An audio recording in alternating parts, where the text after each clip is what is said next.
Hello, I'm back. It's Friday. Not sure the last time I streamed on a Friday, actually. I got a new medicine ball ready to go to make it through another few hundred miles, hopefully. What's up, React? This is early Friday.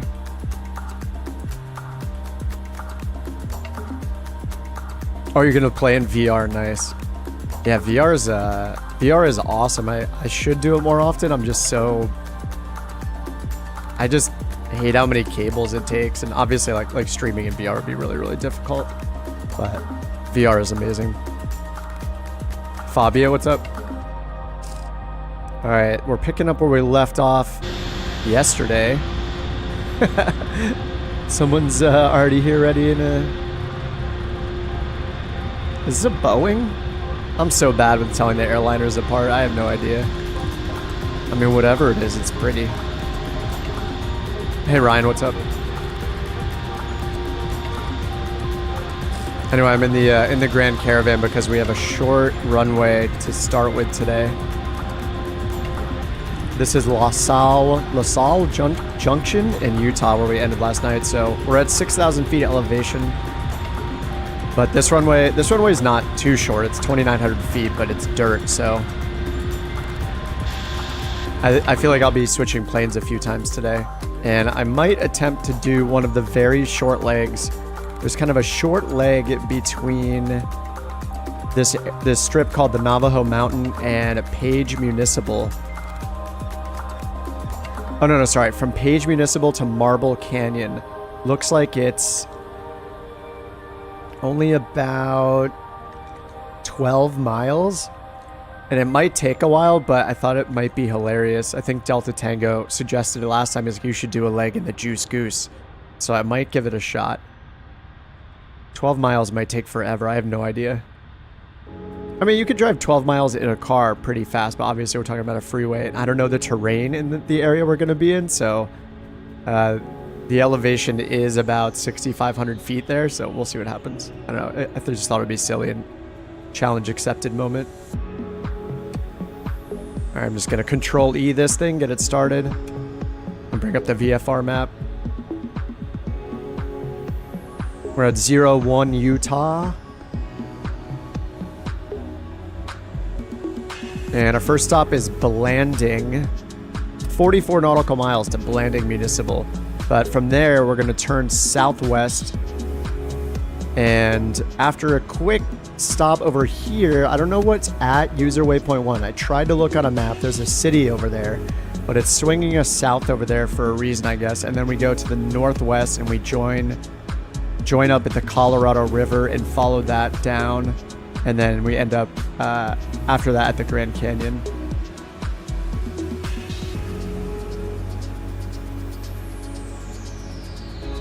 And then this is, I believe, most of this is through the Grand Canyon, I think. And then, yeah, also following.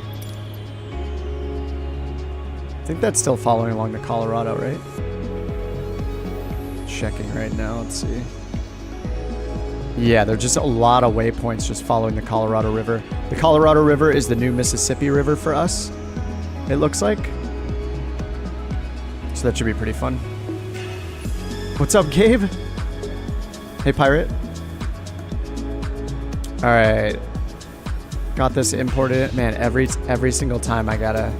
Okay, I got north up on. Let me get the topography off. There we go. Relative and traffic, the best. South to KBDG to Blanding. I'm just checking ahead on the weather there. Clear, 10 miles of visibility. All right. And a Magic Barrow Ref 3004. Get the flaps down. All right, props full forward, fuel conditions good to go. Let me turn that music down.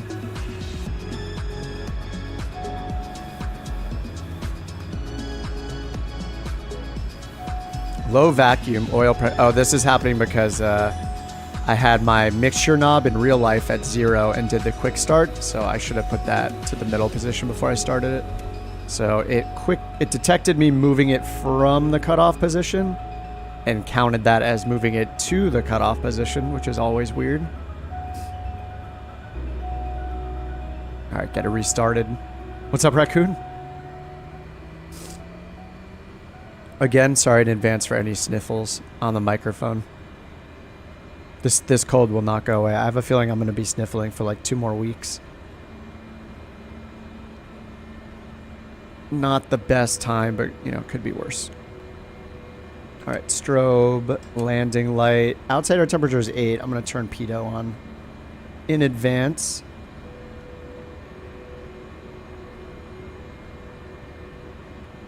All right, I'll start it up again. All right, let's continue. So yesterday we did 450 miles. We did kind of a lot yesterday. So we are almost at 3,000 miles completed total, and we're left at about 2,200. Mainly because the route zigzags quite a bit.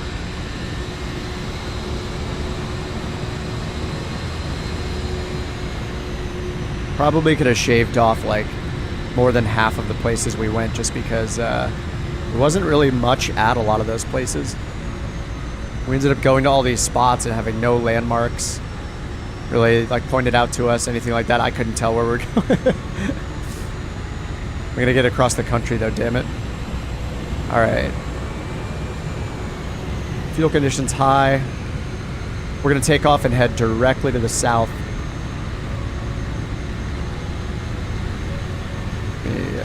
Check our course here.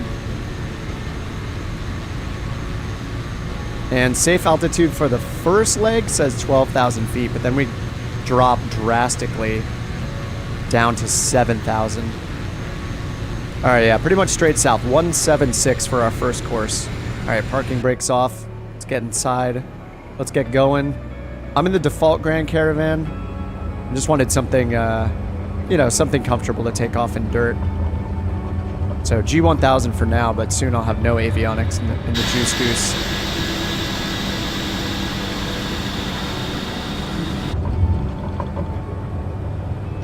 6,000 feet of elevation, so good luck with the with your takeoff roll, everybody.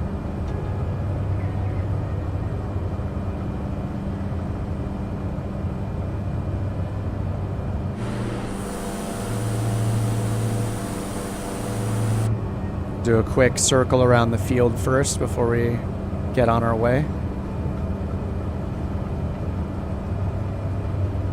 The smart camera is always so funny that it'll turn that much. If they just gave the smart camera like a, you know, maybe like a little more than a 90-degree limit of how far it turns, it'd probably be pretty nice.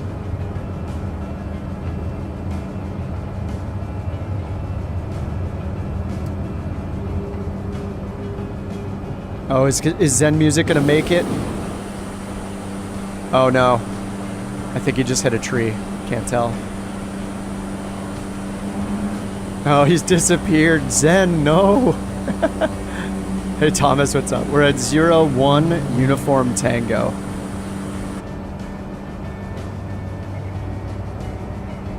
Alright, I'm up at 1,000 feet AGL already. I think I hear, is that Zen trying again? Oh, Turk, yes! What up, Turk? Grand Caravan, yes. Good choice, my dude. Alright, turning around to go straight south now. Alright, 176 is our first course. We're going to Blanding Municipal. What is going on? Wait, what? What is happening with my... Why? What is Oh my god, the dog! The dog is touching the Xbox controller. Hey! Oh no, I have to punch. She stole one of the thumbsticks. Hey.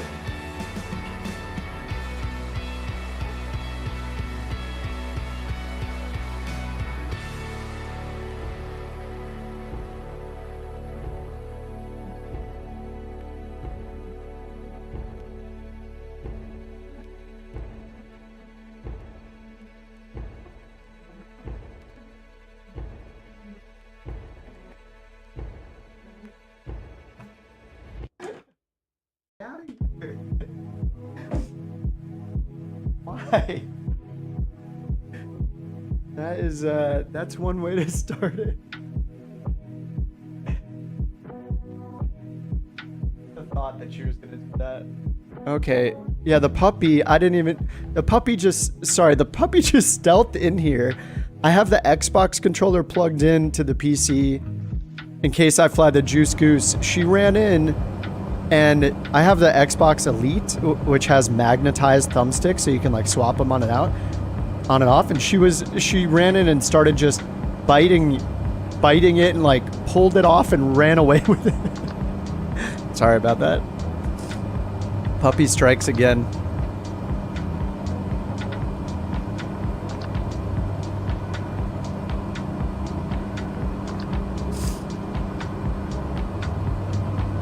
Oh man, I was so confused. I was like, wait, did my Moby or did my Toby turn on? And I was like checking that. I was like, what did I do?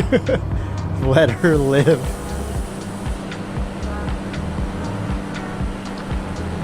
I just need to get some little tiny puppy handcuffs for her to keep her hands off my controls. Oh, the sim is freezing. Classic. It is frozen. Oh, you're in the Kodiak in VR. Nice. The amazing thing about being in VR, like I lose this kind of perspective outside of VR. Oh, we're back. All right, classic freeze for a good 15 seconds. When you're in VR, like man, it's crazy, especially when you're in something like the Grand Caravan or the Kodiak. Just like how big these planes actually are in real life is insane. I'm sure the Kodiak feels the same way as the Grand Caravan, but it's just like this panel is like, you know, up to your clavicle. You know, it's high. Maybe even higher than that. Like your view in this thing is more like this, as far as I know. I mean, it matters how tall you are, of course, but in VR, when I'm sitting there, I feel like I'm like this almost in VR. What's up, Mike? Hey, Jerry, what's up?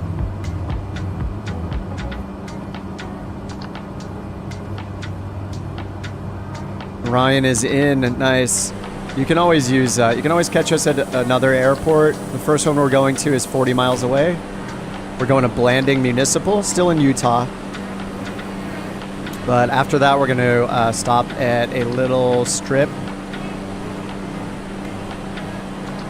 called Bluff, and then on to Monument Valley, which has some amazing rock formations, if I remember correctly. I think that was one of the first like handcrafted scenery things I saw. I think it was by Orbex like years ago. Should you log in? Yeah, of course. Every time, Jerry. The answer is yes, you should log in. The next trip is Bravo Delta Golf. It's called Blanding Municipal. And I'll just zoom this VFR map. I try to keep this out a little bit so you can just see our current leg. If you can make that out on if you're on a small device or something. What's up, Lumen? Nice to catch you live. It's been a while. Good to see you too, man. Been following your journey on replays. Nice trips.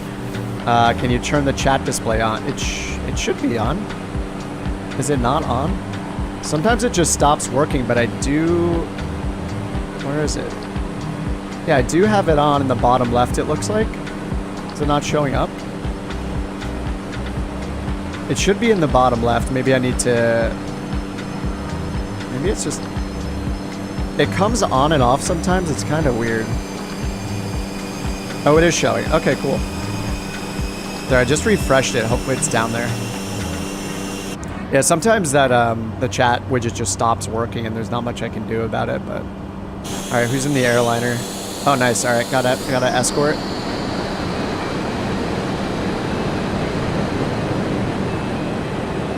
Gabe in the Super Hornet. I did install the new Tomcat last night. So if you guys have that, the, what is it called? Something Heat. I forget the name of the developer already because I'm not the fighter jet guy, you know. But I picked it up because a lot of you guys, or a few of you, were flying it. I know it's gotten really, really good reviews, so I grabbed it in case you guys are flying the Tomcat. Yeah, USA East every time, Thomas. It has not been on for the last couple replays. Weird.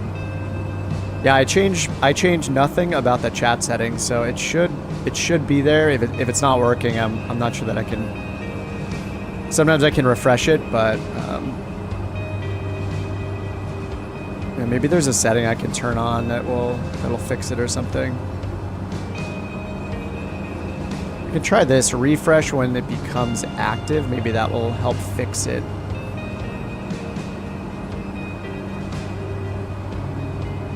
There, I'll try. I just changed a couple options. We'll see if that helps. But yeah, the chat, I mean, you can always turn the chat on via YouTube, but I do realize it takes away a lot of the screen, like on a phone. It's kind of a pain in the butt. Nice, Mike. We'll see you there.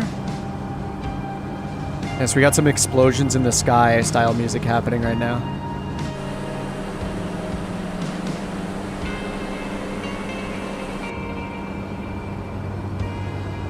Let me get pointed the right way here. 176.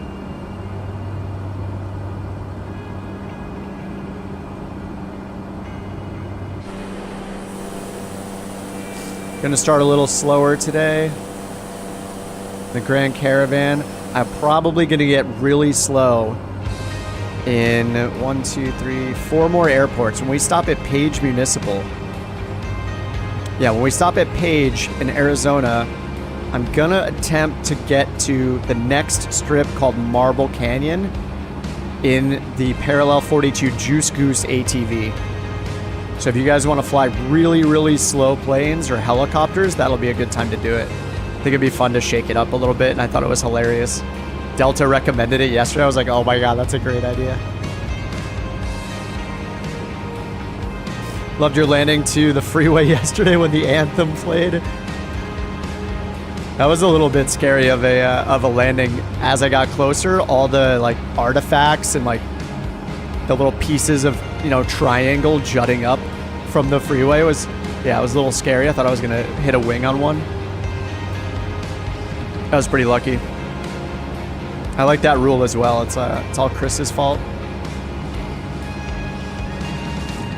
All right, rising elevation in front of us here, rising terrain. You can see our lovely red color here. Get the climb going, or we could skirt around it, but I'm just gonna climb over it. Caravan. Oh, Gabe, it shows your gear down for some reason. Is your gear down just to be slow enough to stick with me? That might actually be the case.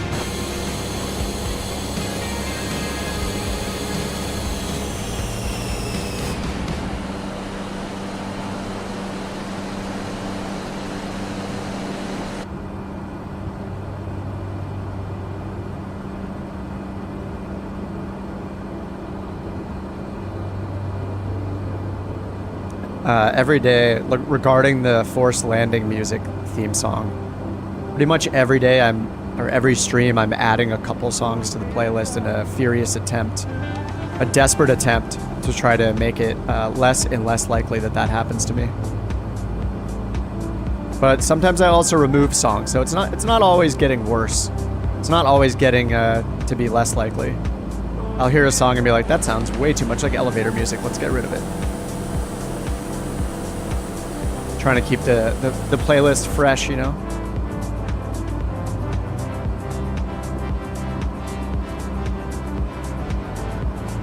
Thanks for the sub, Alan. Oh, we're in turbine country.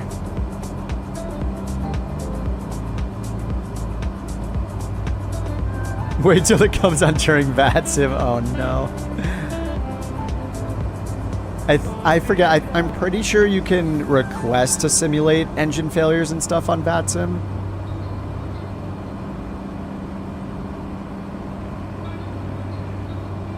If it's in untowered airspace or if there's no coverage, then that sounds good to me. I think it's worth doing if there's no coverage, which seems to happen more often than not.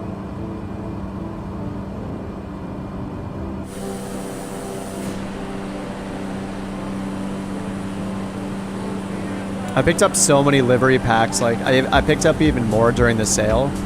There's just so much stuff on sale right now. And a lot of those livery packs have like mega bundles that are like a couple dollars for like 2 or 3 packs of them. So yeah, it's pretty nice. This is one of the random ones I got as part of the Grand Caravan ones. Pacific Wings.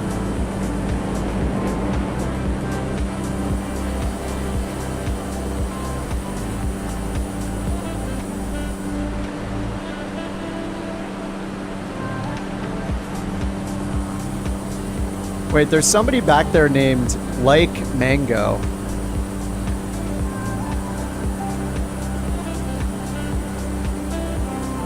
Which, it sounds like a play on Delta Tango. But I know he's at work, so.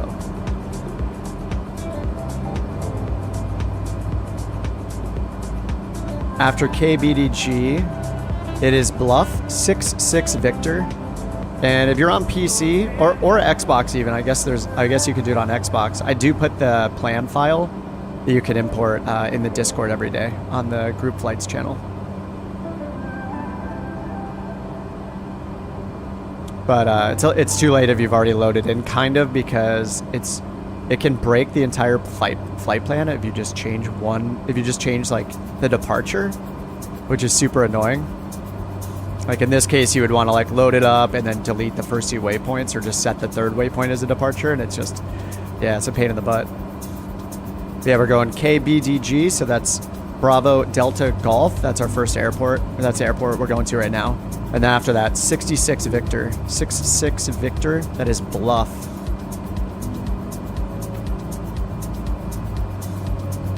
Oh my god, the lighting looks so good right now. You know, it's a little VFR sus right now with these clouds ahead of us, right above us, but you know, it's not bad.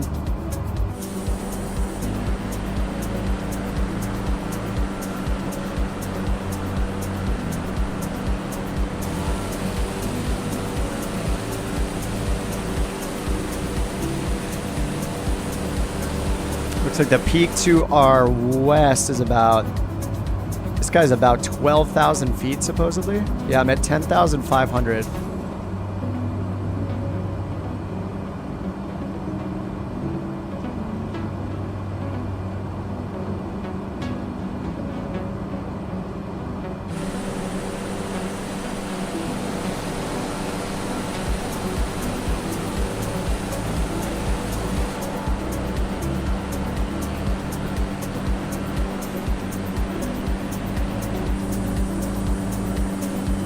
The lighting looks so good. Good job, Microsoft. Good job, Asobo.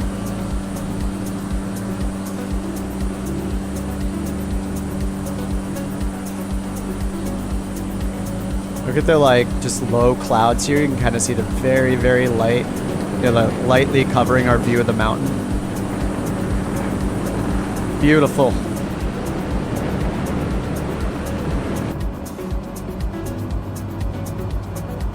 All right, here comes landing. Do a touch and go if you want to. Let's see, winds are 230 at 7. So they're kind of like 220. And the runways are, what do we got?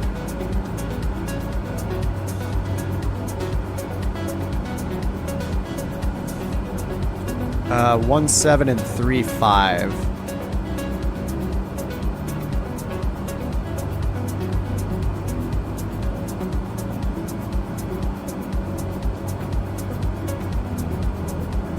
So for our direction of travel, 17 is going to be the easiest. All right, I'm off course. All right, 170 for our runway, or 17 for the runway. 170 heading. Let's get that thrown in. I'm going to do a little touch and go. 170.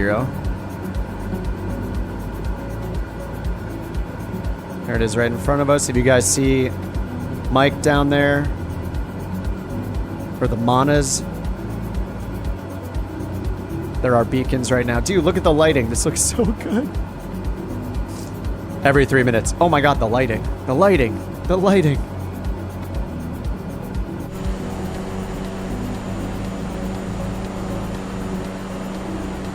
It's screenshot worthy.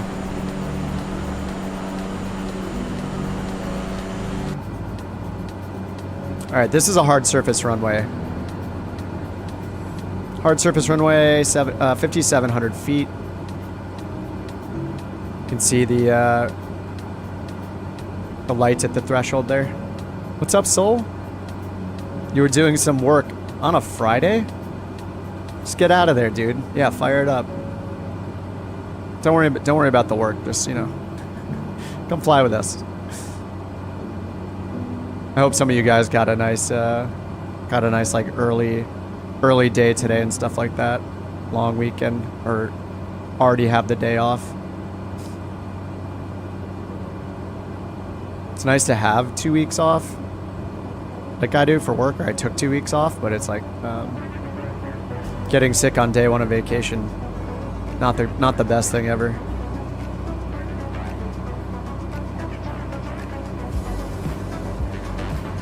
All right, 150.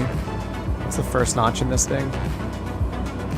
150 knots and then 125. So 150 for the first notch of flaps if you're in the Grand Caravan. Put it down at 150. And then 125 at your white arc in the airstrip indicator, or the airspeed indicator down here. Look for the little white.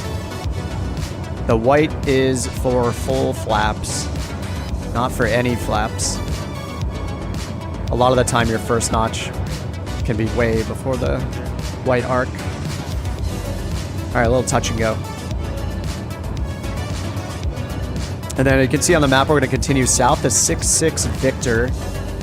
This is a little airstrip. It's also hard surface.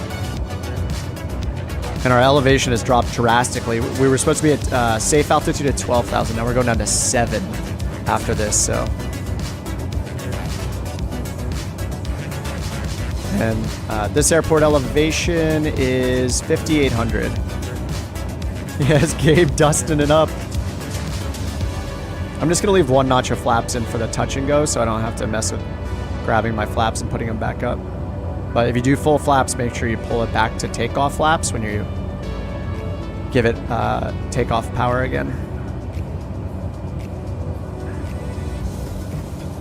Oh my god. Nice, Luke. I like that Luke's name is Luke Forza. You can tell he's got the need for speed. Can we touch down? Can we touch? There we go. Just staying at rotation speed, basically. Quick little touch.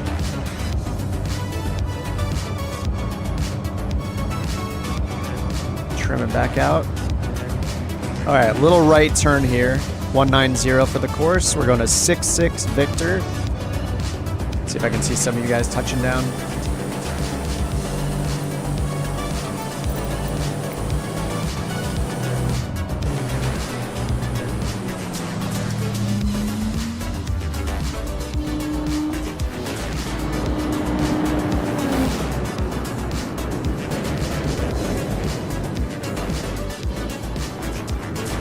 Set a little button for pause. It would be so cool if I could like pause and insta bring the camera back there.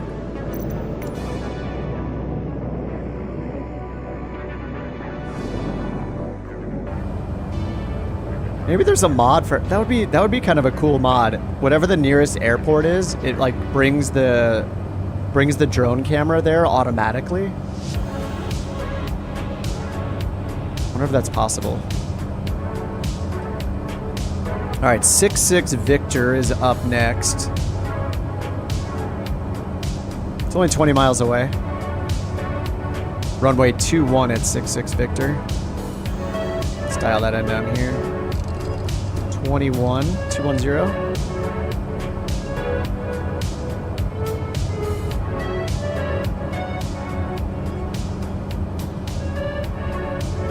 Let's get an altimeter check. 3003. High idle, yes. In the Grand Caravan, low idle is just for ground ops, like when you're taxiing. Start up and taxiing, low idle, and when you're lining up to take off, high idle, and then keep it high idle the whole flight.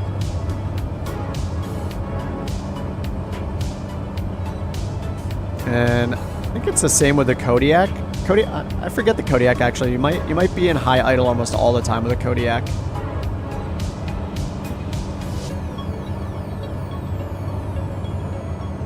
I think my flaps are still up. They are, or down. No wonder I'm going so slow. My God, the lighting. All right, after 6-6 Victor, UT-25. We're basically making our way to the west to the Colorado River and follow that to the Grand Canyon, or near the Grand Canyon.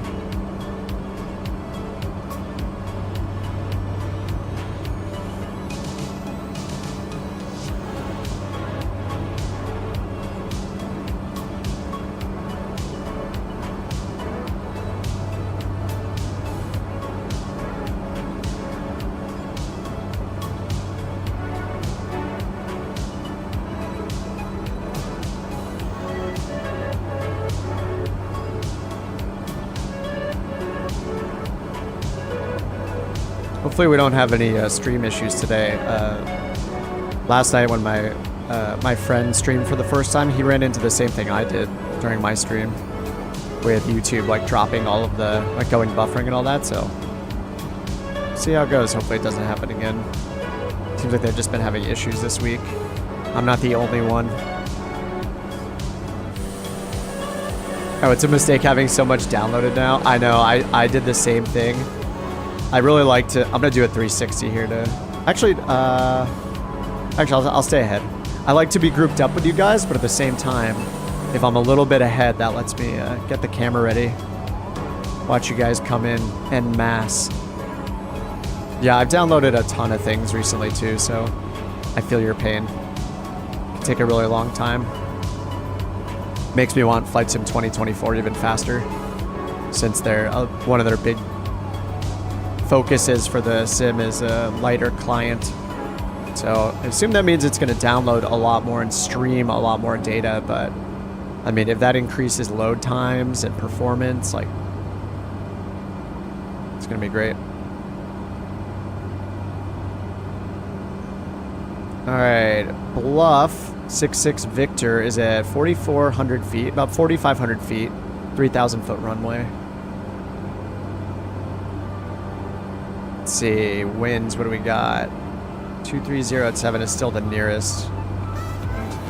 22. So 21 is going to be our runway. Oh, can I share my buddy's account? Yeah, I could do it towards the end of the stream, or if you, he's in the Discord. I made him an honorary ramp police. We've known each other for like, oh my God, how many years has it been? 17 years or something? We've known each other forever.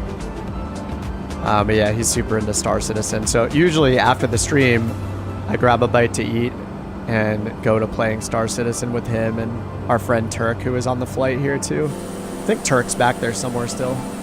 Where is the Turk? Turk, I see you back there. He's in the Grand Caravan too. Yeah, it's interesting, like, while, you know, obviously Flight Sim is very different than a space game, but Star Citizen actually has a lot of very, like, simulator-like things to it. You know, things that feel, like, tedious but pretty realistic, you know? So it's kind of an interesting little, like, relation between the games just in that, but they're going to be adding more atmospheric flight dynamics to Star Citizen in the future, which is interesting, because right now, when you say you take your spaceship from space down onto a planet, if you guys have ever played like No Man's Sky, that's the kind of thing you can do in Star Citizen. You can go from orbit, you know, from deep space to a planet, and then land on that planet and get out of your ship, you know. But yeah, once you get into the atmosphere, it's interesting. Everything just flies like a spaceship right now, but they're going to be adding a lot more dynamic stuff,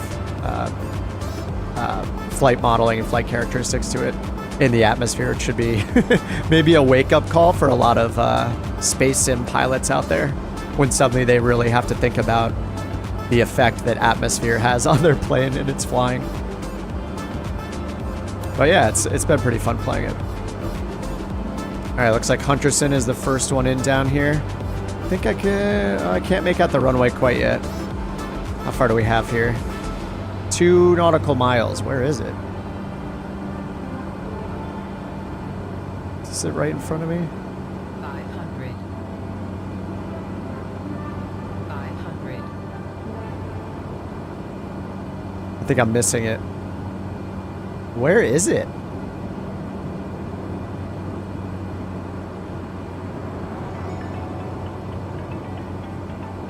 Oh, it's right here. It's right here. 500. Fredericks is lined right up with it. Another quick touch and go here. I'm not gonna be able to put it down here. Whoops. Oh, I am. A little sketchy. I'm just gonna do a low pass.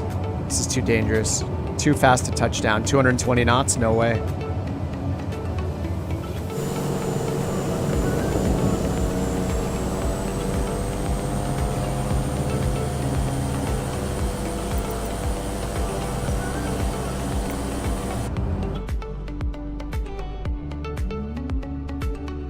No, I really need to set some more hotkeys to make this a little more smooth. Getting over there to look at you guys land.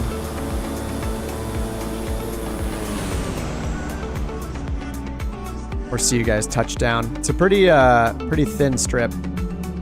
Got a little bit of a tailwind too.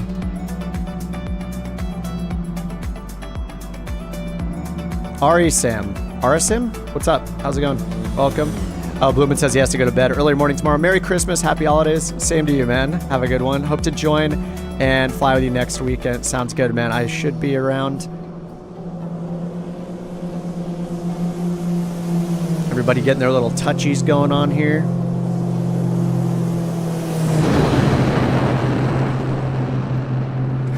All the dust kicking up from Gabe. I think that was Gabe.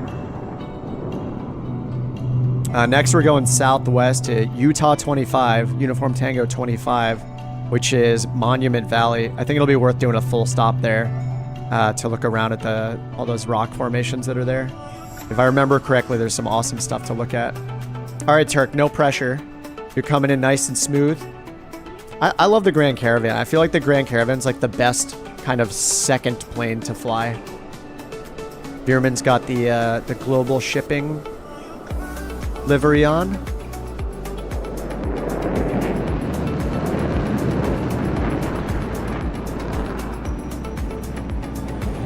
Nice, Turk. Just give a little touch with your feet. Give a little touch there. The minivan of planes. I love it. Don't forget to put your flaps to the second notch to the takeoff position. When you take back off. Nice. Very nice.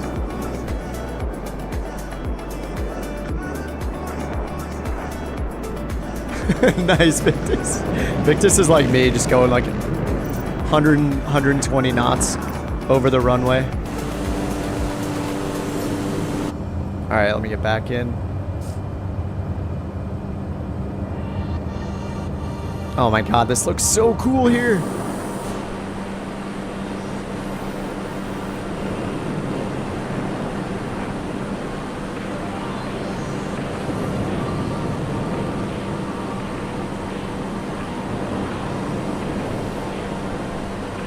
I wish the world map would tell me which little like rivers we're passing over and stuff. This is not the Colorado because I know that's to the west there where we're going.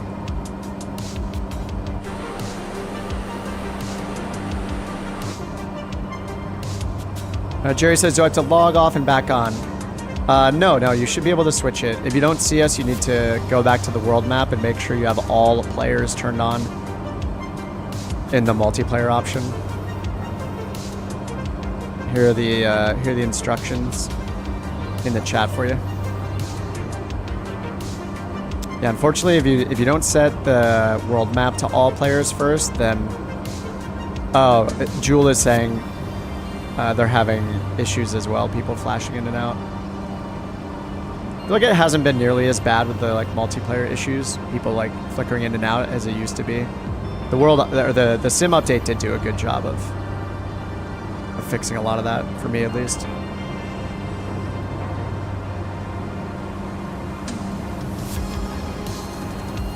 Oh, yep, there's... was that Hunters in front of me who just disappeared? Just as I said that, someone disappeared.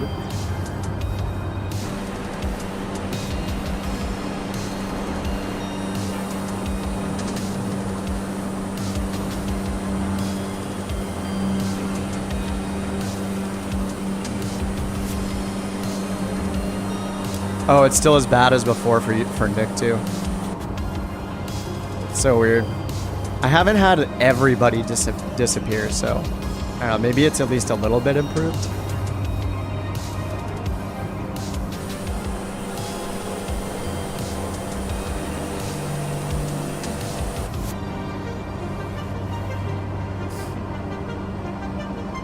All right, next up is Monument Valley. It's only 24 miles away. Let's see, winds 360. All right, runway 34 will be our next runway. I'm gonna set that up on your bug. 34. I've been using Little Nav Map a lot during this trip. I didn't even have it installed before starting this route because I got it out of a need to edit the flight plan, and I can see why everybody loves it so much. I don't think that it's like I don't know that I would use it for a flight following, like a moving map kind of thing. If you don't have Navigraph, then definitely, but Navigraph's great for the moving map and like charts and stuff, but just looking up straight up airport information, it's pretty amazing. So I just see our upcoming airports in a list on the side, and I can just double click one and I can choose like what I see in the list too. So I see like our safe altitude, the distance for that leg, the heading for that leg or the course. And yeah, it's pretty amazing that it's free too. It's very, very thorough.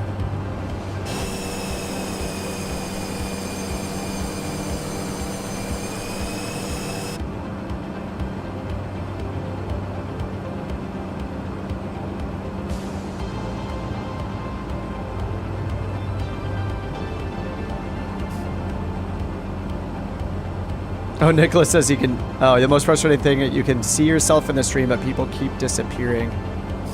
Yeah, it's weird how it's so different for each person. All right, we can already see the rocks up here. The Monument Valley rocks. I don't know if they have a name or not. I just know that they're really cool rock formations there. I'm pretty sure there's an add-on scenery for it that I don't think I have. Unless Microsoft did it. They might have updated it. This is real time, yeah. So we're in Utah, so I think Utah Mountain or Central. Oh, it's probably 4:40. It's either 3:45 or 4:45 local time in Utah.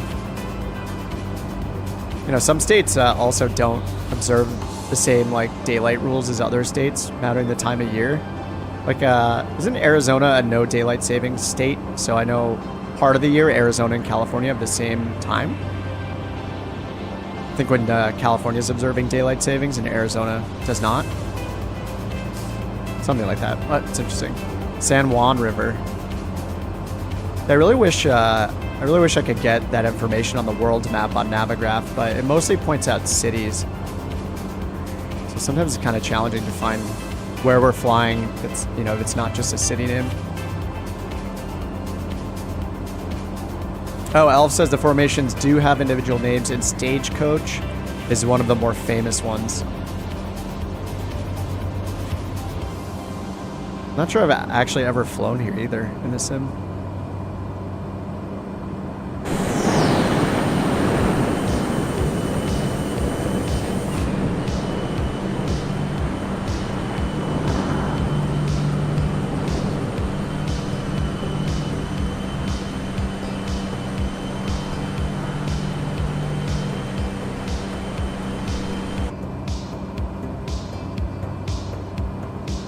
All right, we're going runway 34 at Monument Valley.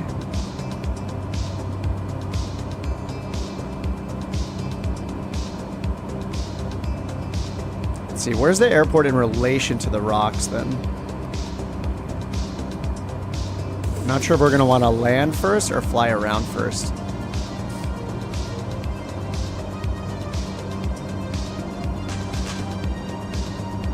Our next airport after this is going to be Navajo Mountain, but we're going to take a detour to somewhere called Peabody, whatever that is. There's a waypoint called Peabody, some kind of landmark. It's just not easy for me to look up all these landmarks. Every time I say that, I'm like, ugh, it's not good. It's not helpful information. We're going to some landmark. I don't know what it is. It doesn't show up on the map or in Microsoft Flight Simulator, but we're going to fly by it.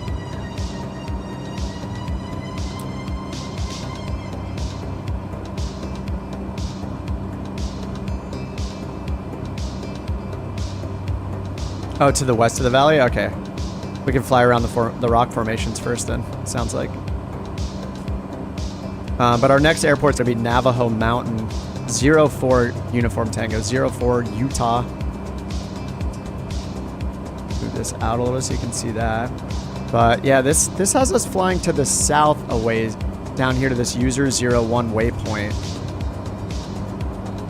And I looked at a map and I found like a city there, but I don't know if that's what it's trying to fly us by. It's just the city or there's something else.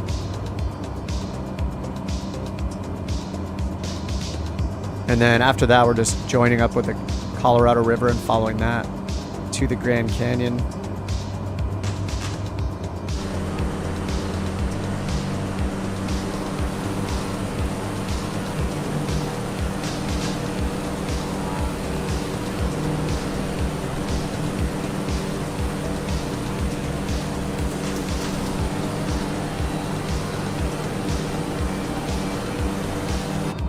Get some better views of these.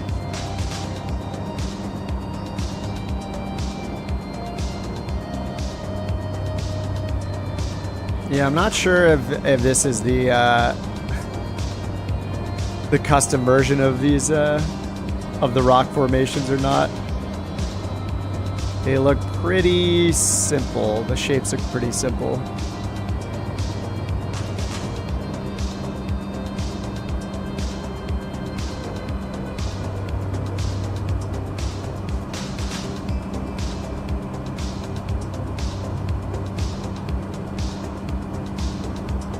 This must be the, is this the stagecoach one here? This is where the waypoint is set to. Maybe this is the kind of most known.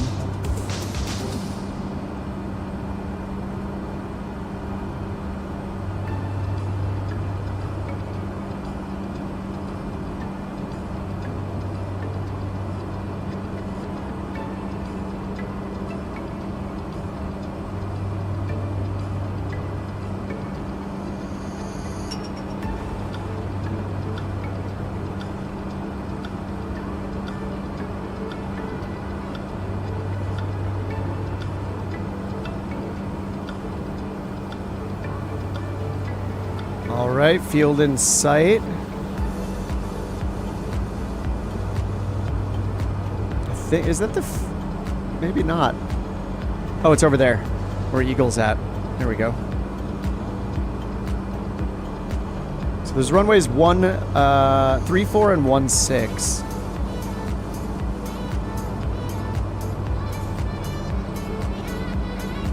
Landing on 34 seems a little weird. It looks like it's like right up against the mountains there. So yeah, I'm guessing we're not going to want to land it this way.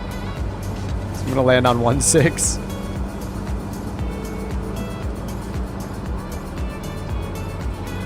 All right, going to give it a full stop, but like a quick taxi. Quick turnaround and take off from there. Don't have to linger too long. Let's see, it's almost a 4,000 foot long runway for you guys in jets. And then when we head out, we're going to go to the south to investigate what this next waypoint is.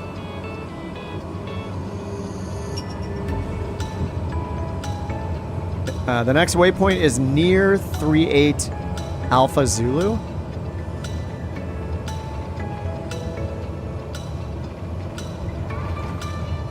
Whoops. I cannot slip. I always try to slip with my stick, and it's so difficult. Don't do this at home.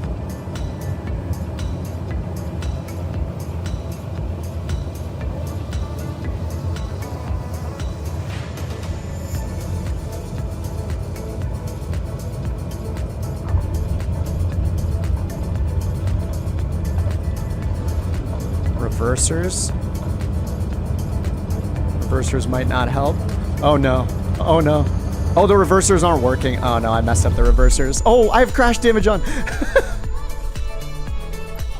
So I made a change to my controls like a few weeks ago to make it so instead of just using reversers at 100% by moving my throttle all the way down into the detent, I made it so I could use the beta mode, but it only works like 50% of the time.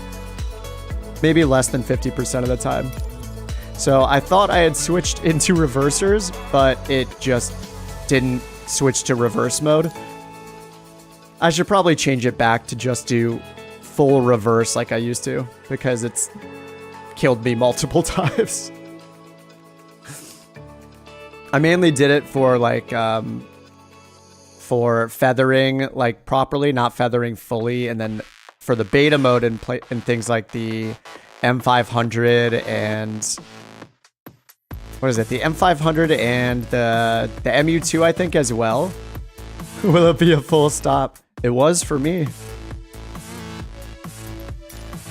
Yeah, I'm gonna go undo that right now. So this is what I have it set to, which is kind of the right way to do it, but it's just not. It is not. It's not reliable enough. So yeah, I have toggle reverse thrust. But then I think how you're supposed to set it up, or like an alternative way to set it up, is you also set this button to hold your thrust. I think it's like a hold. Airspeed holds.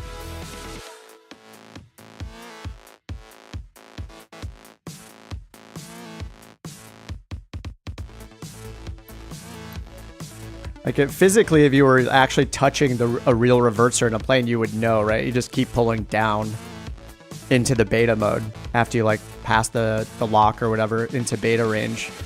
But yeah, in real life, how I'm doing it is pull it back into the toggle and then as a button press, and then I have to push the throttle back forward for it to move it backwards, which is really weird. Is it called reverser maybe? Yeah, here it is.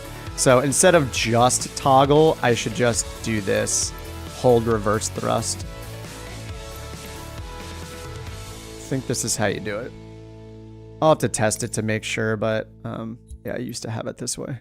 Toggle reverse thrust. So not only does it... Do I need both?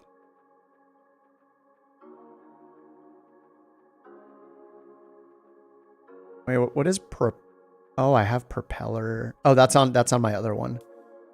Oh, I don't need propeller. Huh. Wait, hold propeller reverse thrust should be my other one. All right, I'll see if that works. I think you're supposed to put in like decrease throttle as another button press. I'll have to play around with it a little bit.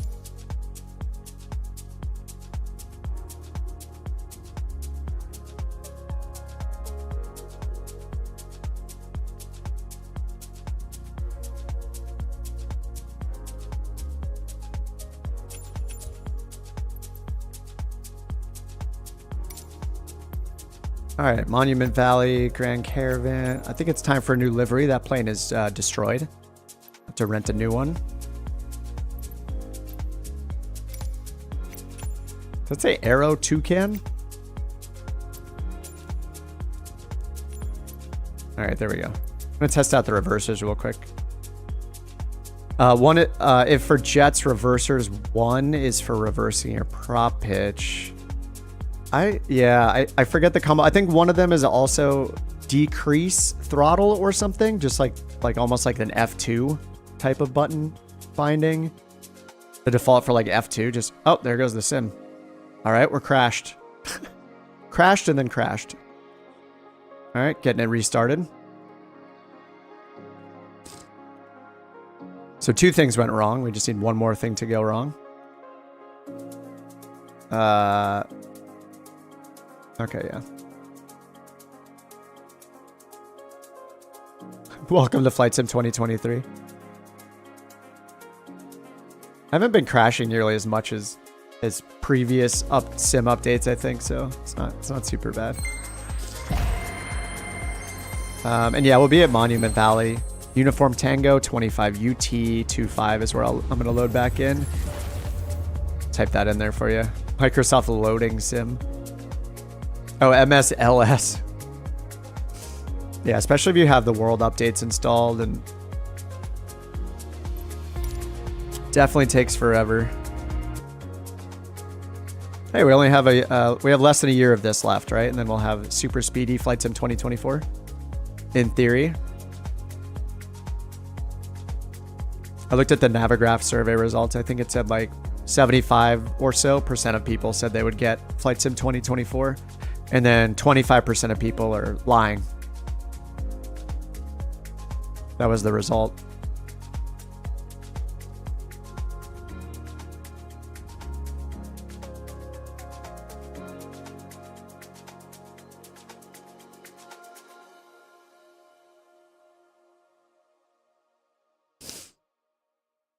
While there's a break, you're sending over a dev who's a regular.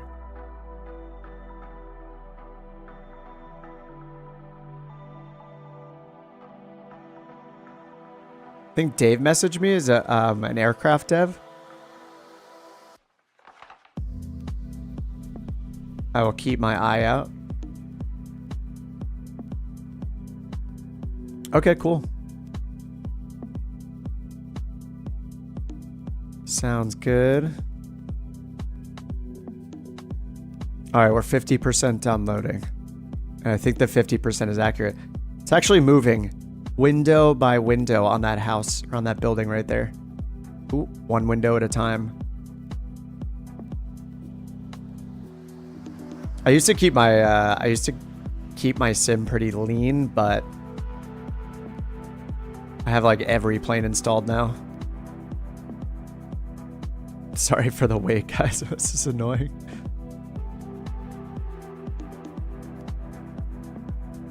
Oh, the music title? I'm surprised how many people want to know the names of the, like, copyright-free tracks. And they're pretty chill. This one is Dreamware. Here, I think I can send you a link to it, actually.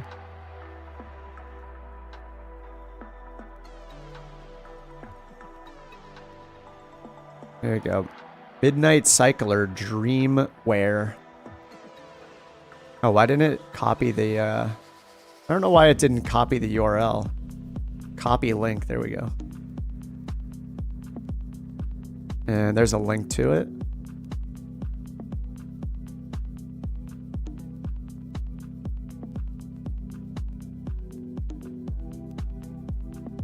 You can't keep it lean, there's just no way. I know, yeah. Yeah, especially if you just, I feel, yeah. I don't know. I feel like it's not fast ever anymore. Oh, he loves to give away planes. All right, I'm down. Always down to try new planes out, but I'm not like the authority in reviewing airplanes, you know? But yeah.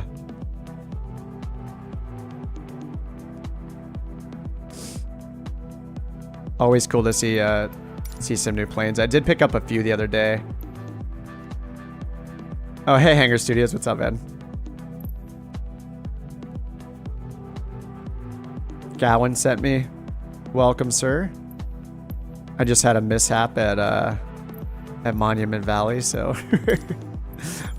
doing the slow walk of shame back into the sim. Oh yeah, let me load the flight plan. I updated it real quick with little nav map, so got the rest of the things here. Let me see where that next leg is. Where is Page? I think, is Page next?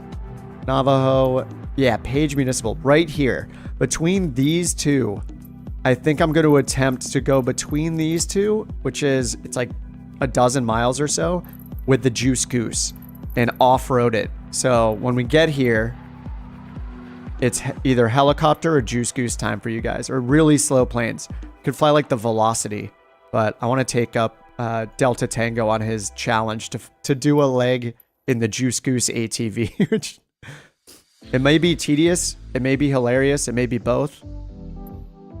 Should be pretty fun. I'm gonna test my reversers once I get in, so I don't wreck my plane again. I did a quick on-air flight or two last night, so I had turned crash damage last on because on-air company requires it.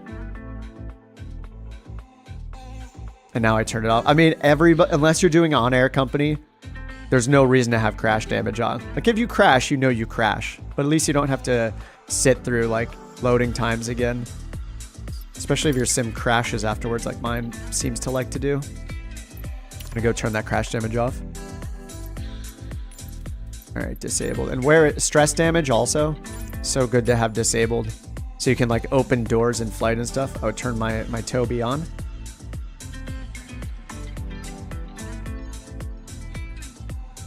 Let me test these reversers this time. So if I go down...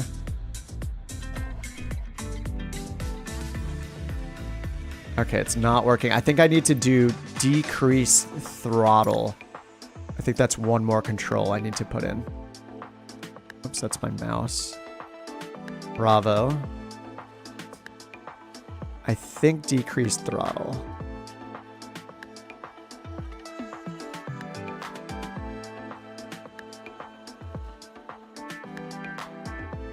Decrease throttle. Let's try this.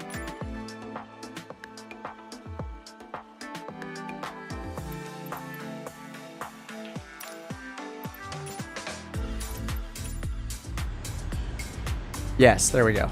And now when I bring it back up, so that worked. Just trying it several times here. So when I bring it out of it, yeah, it like wiggles a little bit, but that's not too bad. So at least now I know when I bring it all the way down into that detent, it's gonna do full reverse, full beta range all the way down, but you know, I don't have that fine control in between those two spots, but at least I'm not gonna, yeah, do that again. All right, control E. It's one of the few planes I actually know how to start because it's so easy, step by step, but control E for the win. I'm the guy that likes to give away planes. Sounds good, man. Yeah, I'm down to check out whatever. If you, I mean, I'm not opposed to paying for a plane as well. It doesn't need to be a giveaway. I'm down to check most things out, especially if it's a GA style plane.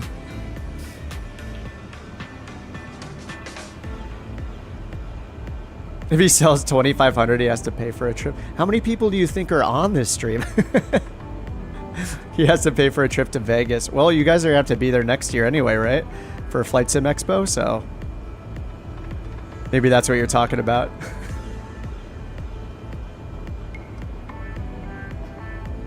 All right, strobe, landing light, pedo, parking brake off. Oh, you're going, Soul? Nice.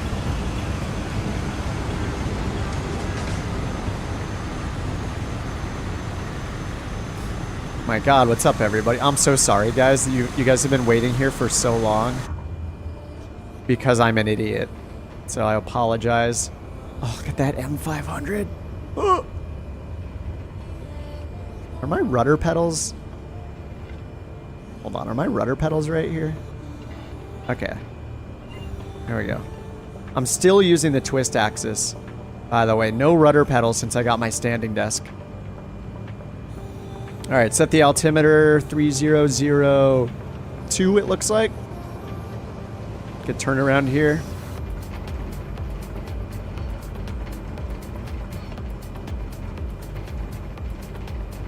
All right, sorry guys, let's keep it going. Let me bring up the VFR map. So I don't know what this waypoint is below us, or to the south of us, southwest-ish. We're gonna go see what it is. I have a good feeling we're going to be disappointed, and it's not going to be an amazing landmark, because that has been the theme with this this route, unfortunately. But I still nonetheless, I want to see what it is.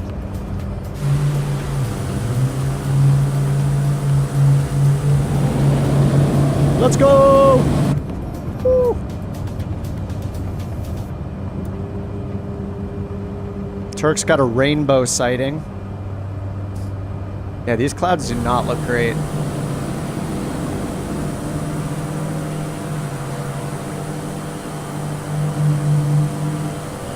I'm gonna attempt another one of these screenshots. Here we go. Active pause, move it out of the way. Wait for you guys to get really close and start snapping away.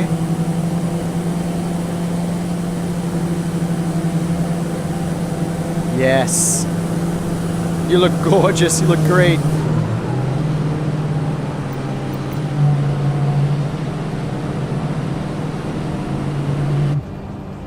All right, we're going to the south. Our track is 198 to this.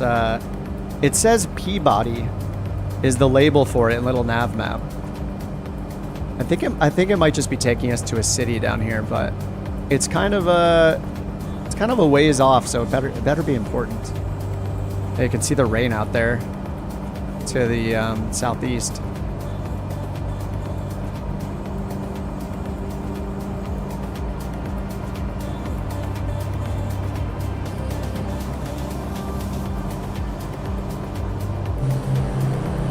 Oh, the sim is frozen. I wonder if little nav map is causing these freezes. I don't want to like blame. I mean, I guess it kind of makes sense to look at the newest thing I'm using as the culprit. But yeah, little nav map is great. I'm using it a lot, but I'm also wondering if having yet another flight following type of thing, using like Sim Connect and pulling all that data in, doing a moving map, you know, if that is messing with me. Not sure. Oh my god. We're out in force today. Oh, there have been freezes having to do with loading in other aircraft. I guess that would make sense. Especially when I have like traffic variety to ultra, generic models turned off, and like 160 planes in my hangar or something. So, could be putting this system to the test. Alright, we're just going to go swing by this waypoint down here, see what it's bringing us to. Maybe just a nice mountain range over here, looks like. There is an airport down in this direction, 2 of them actually. Yeah, it's not having us go to the airport. Josh is doing some reconnaissance for us, as usual.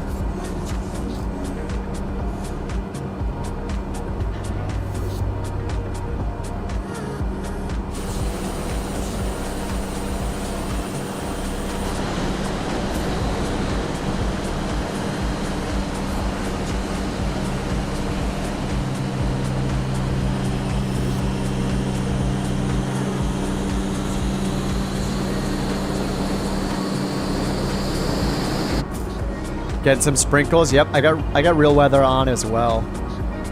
Yeah, we got some scary looking clouds out here. Look at that. Look at that mountain. That peak down there. It's not bringing us that way, but that looks awesome.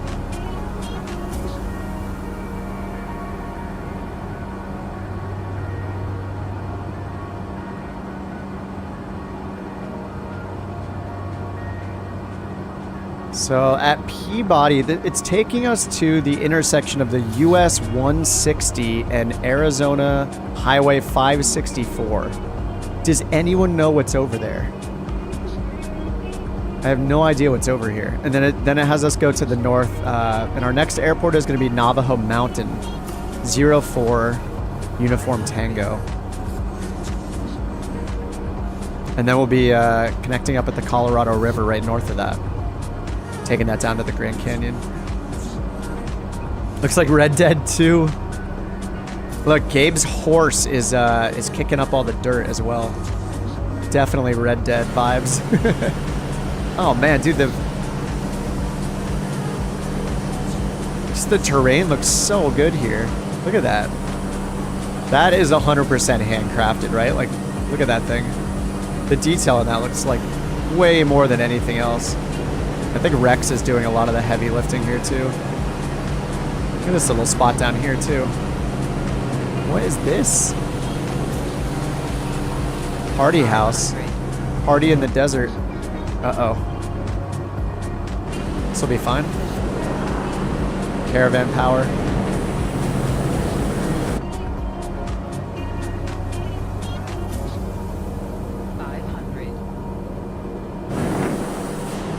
Oh man, this is awesome. This is Juice Goose territory right out here. I hope the terrain is similar to this when we go just a little bit west, like when we're over at Page. Because that's my plan, is to jump into Juice Goose. For the funnies. Mostly Navajo land. Navajo.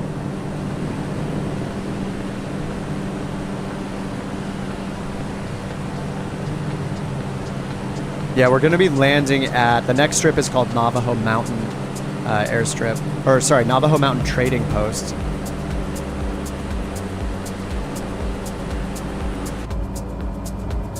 Oops, I overshot a little bit this way.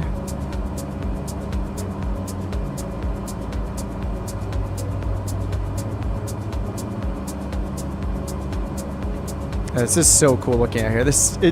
Just the way the clouds are right now, like this fog, just low-level clouds. Everything just looks epic right now.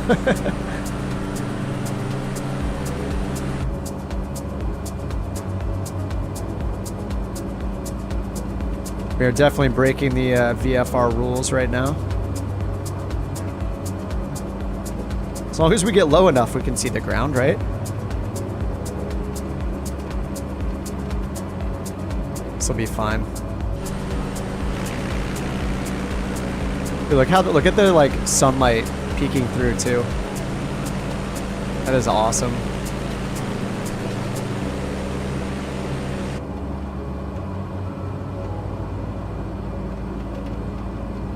See, safe altitude for this leg says 8,500 feet. I'm at 7,000, so you can see that terrain up ahead. Probably need to climb a little bit.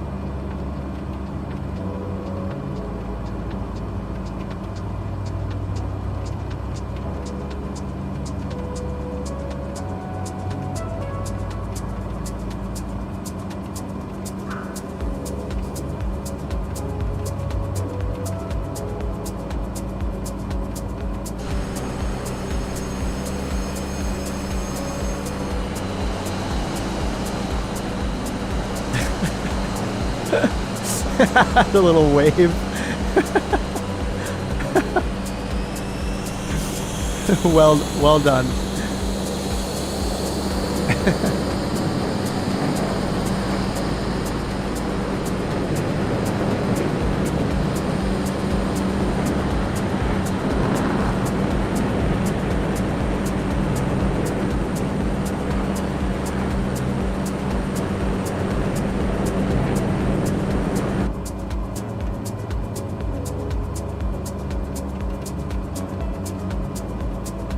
I mean, even if there's nothing of note at this waypoint down here, just coming through this area is awesome. Terrain here is really cool.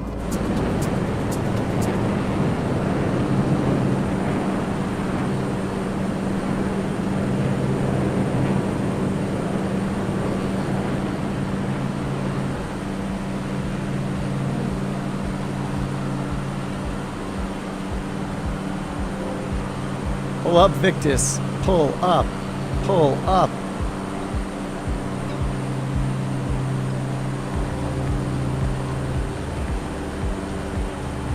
Oh man, this is, yeah, this is really cool.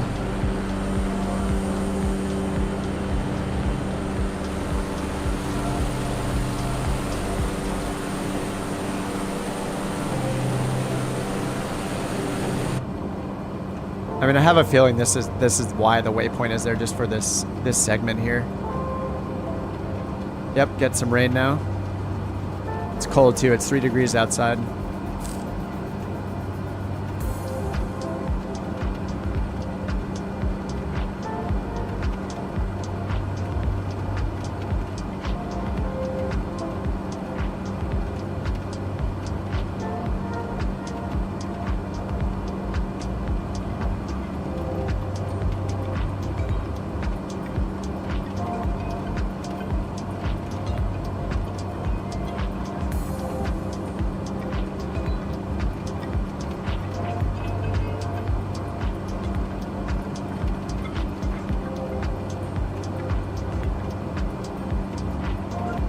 Oh, might be turning at this little lake here.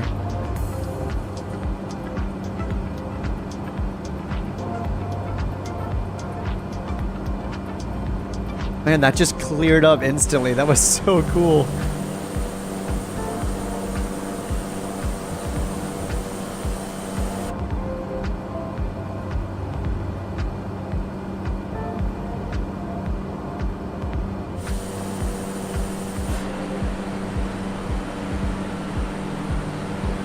Oh, Freedom Fox out here, yeah.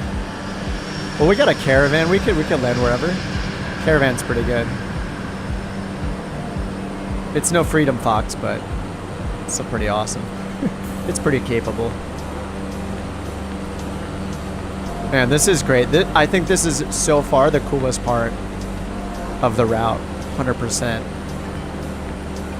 Utah does not disappoint.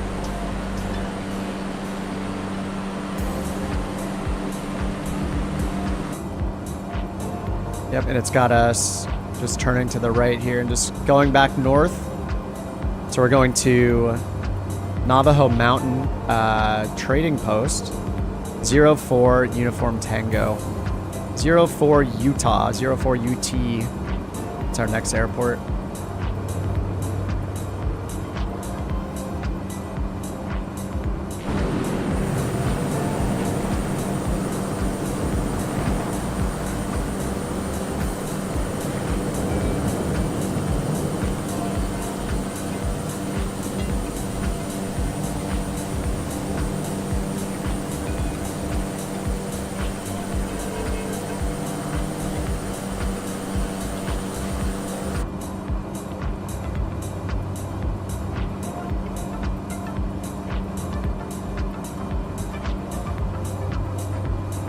All right, swinging out back to the north. Next course is 322.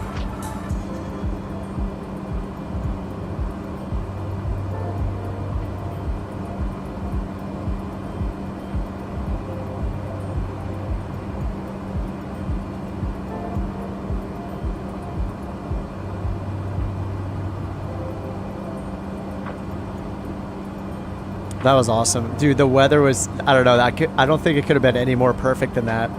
That weather was borderline unflyable, but just enough visibility to see through and just make all the canyons there and like that terrain just look epic. That was cool. I love it.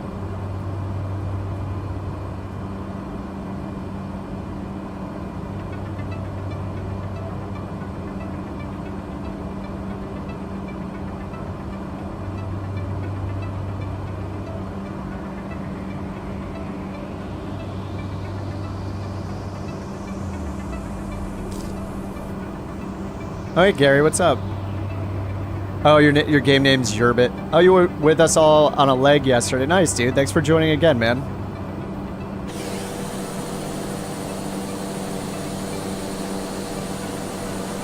Thanks for revisiting. Appreciate your time, man. Did I fly the Comanche? Oh, I did. Yeah. I flew it a few times. The first time I used it, I started it at parking, of course. Dude, the walk around is so cool. Like I did watch a couple of the videos from the creator, from the dev. I don't know if the guy is like the head of A2A or what, but the guy that made the videos, I think it's his Comanche. I think he's like primarily responsible for its creation, but those videos were incredible also, by the way, if you guys haven't seen them. But the walk around is so cool, and that is the first plane I have ever had where you can actually do a walk around. So I understand why people are so hyped about the Comanche, and why it was. I was looking at some of the Navigraph survey results this morning, and it makes sense why that's like, I think it's number 3 on the list, just behind the Phoenix and the PMDG 787s, or sorry, 767. Oh my God, are they 767s? See, I fly the airliners so much. Anyway, it was like PMDG, Phoenix, A320, and then the Comanche, like right after it in the survey results. I was like, yeah, makes sense. And then my little M500, like all the way down on the list. Probably because it's newer and, you know, yeah, the Comanche is so detailed. And the way he talks about his plane reminds me of Bob Ross. Dude, he's such a good narrator. I loved, like, it's just one of those things you watch it and you're like, oh my God, like this dude lives and breathes and loves this project that he's worked on and he's, you know, completed. Like, so cool. I love those videos. But yeah, like I was actually waiting. I somewhat regret not getting it when it first came out and was available. I waited for it to be on the marketplace, but man, what an awesome plane. So anyway, when I started it at parking, I spent like an hour or two, maybe longer, watching those videos, doing the run up, you know, looking through the EFB, all of that stuff. I ended up finding a bug. I can only conclude it was a bug because I basically killed the entire plane. I basically killed the starter switch somehow, or the starter system, or the switch itself. Like, basically, I couldn't get it to turn anymore at all. The starter just died. I redid the whole plane, rebuilt the whole thing, did the new status, repaired the whole thing. Nothing at all would fix it, period. Everything I did. So it basically bricked one of the liveries, because each livery is... it might be a setting up to turn on, but the livery is basically essentially that unique plane. Yeah. Anyway, I basically killed it. That was my first night with the Comanche. It took me forever to figure out to just use another livery to unbreak it and get a working plane, but yeah. So I'm not saying it was definitely user error. I did something starting it up wrong, probably killed the battery and then killed the starter, left it on by accident. After that, though, the next couple days I flew it a few times. It is the best plane, the best, most thorough GA plane, 100%.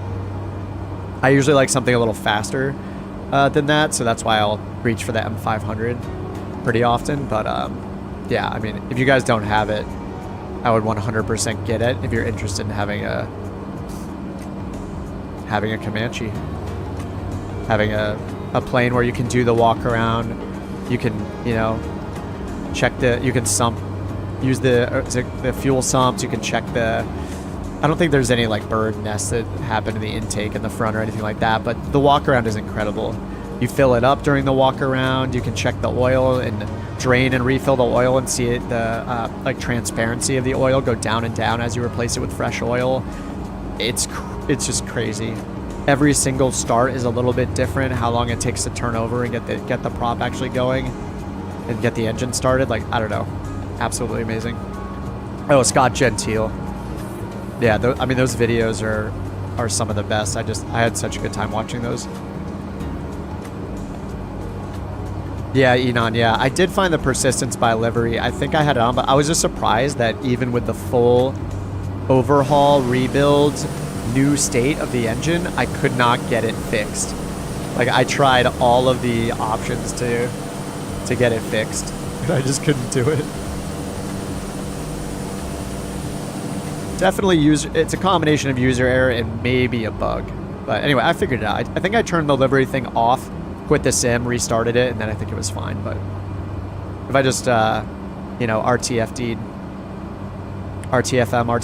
then I probably wouldn't have been in that situation in the first place. But I also love just like the checklists are very good that are on the tablet.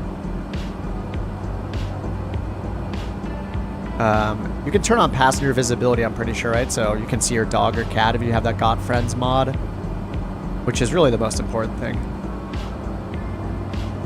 All right, let's see. We are 10 miles out from Navajo Mountain. Let's see, what do we got there? It's a dirt runway, 3,500 feet long. Runways 22 and 4.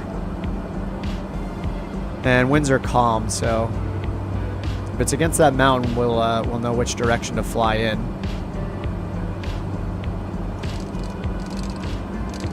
It looks like 4 will be maybe a little preferable. So we're going to go to the west from there, so if we can do 2-2, maybe we'll just do 2-2 because we're departing that direction. 220. It's actually 218 is the runway heading for 22. Alex says, I hope he's going to release some turboprop plane or something with the same level. Yeah. What did, I forget who said it. I'm pretty sure they were working on that for like over 3 years. the Comanche. Comanche's, you know, it says Comanche is basically made for VOR hopping. Even when you're doing a route on the Garmin, you essentially have to manually program your heading changes. Yeah, that's really the case with like so many of those analog planes. Like, isn't the 850 even that way?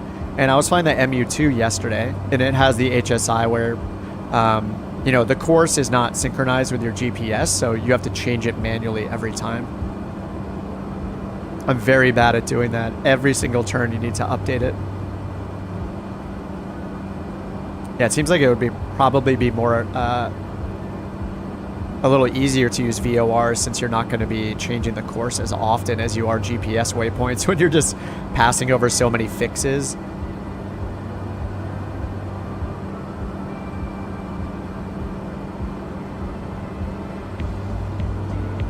All right, looks like the runway is right up here where these guys are landed, where Hunterson's at. I'm gonna swing out a little bit to the north, or I guess a little bit east of the airport.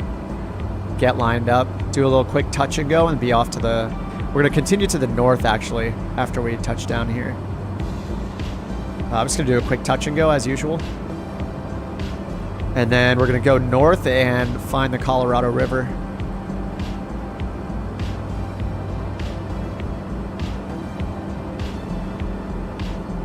Got a nice, like, 10,000 foot peak here to the left. Navajo Mountain. Alright, let me get slowed down a lot here. This is a dirt strip, 3,400 feet long. Alright, we need 150 knots for flaps 1. Alright, that's flaps uno.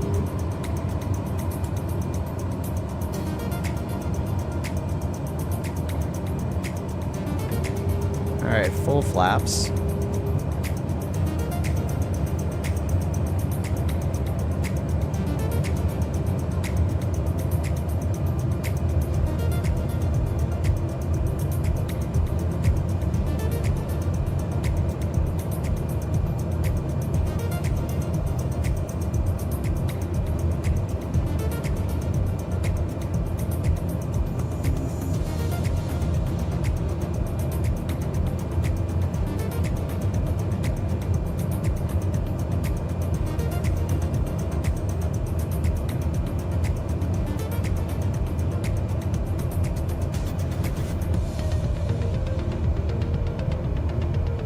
Alright, a little touch here. Take off and then up and a freeze. Oh, yeah, so oh, you said you figured it out. Yeah. It's just relative terrain, I'm sure you, as you realized, it sounds like.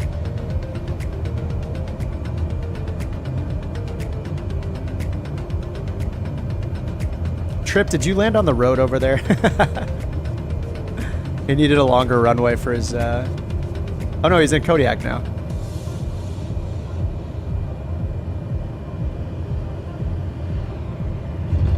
Alright, flaps up. Pitch trim up a little. Full throttle.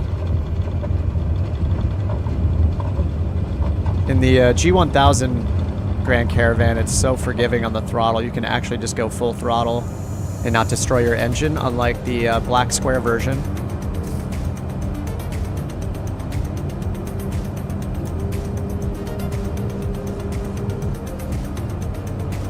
.300 AGL. Alright, 400 AGL. Alright, we're going to turn all the way around here. I'm just turning this way to avoid this giant mountain over here.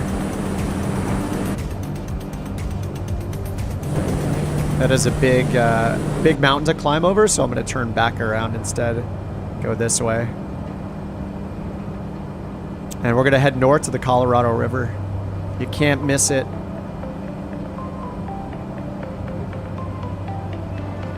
Steep turns.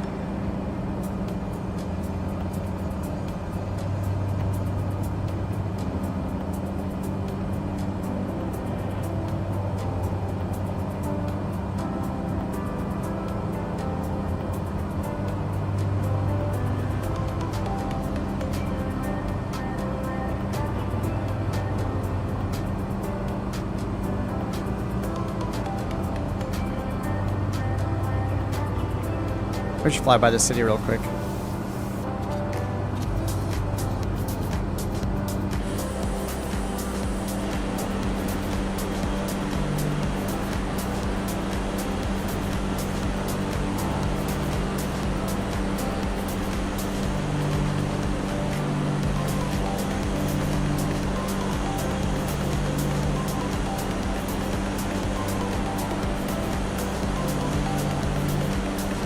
Looks like some really nasty weather up ahead.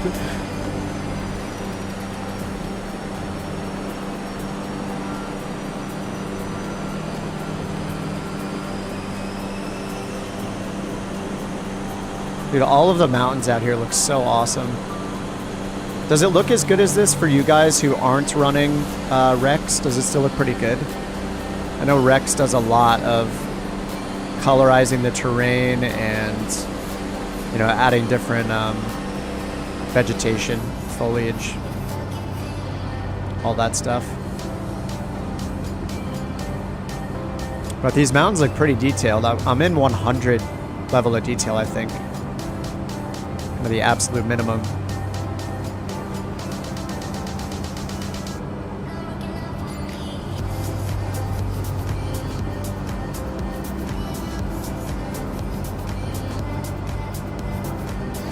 Haven't reinstalled Rex. Looks pretty good. Nice.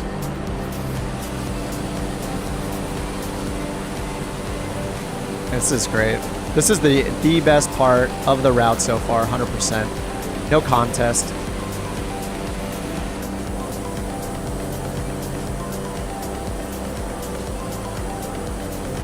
All right, rain ahead.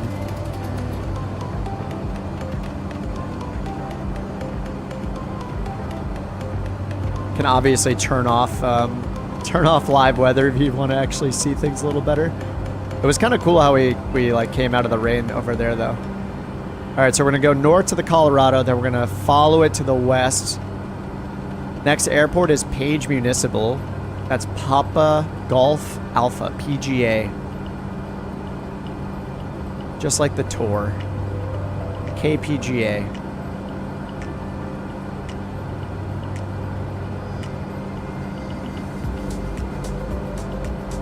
On the 25th, there'll be a full moon. Oh, wow. The kind it is won't be seen again for 19 more years. Oh, man. That sounds awesome. You'd love to be out here for that. Yeah. That's awesome.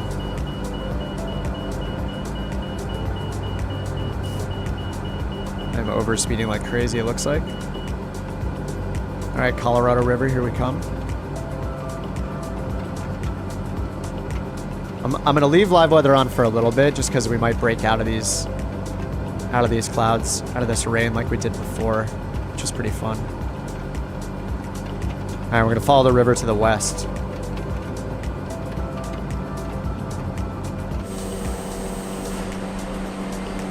It just looks really cool like this too. Just so much more interesting than a preset.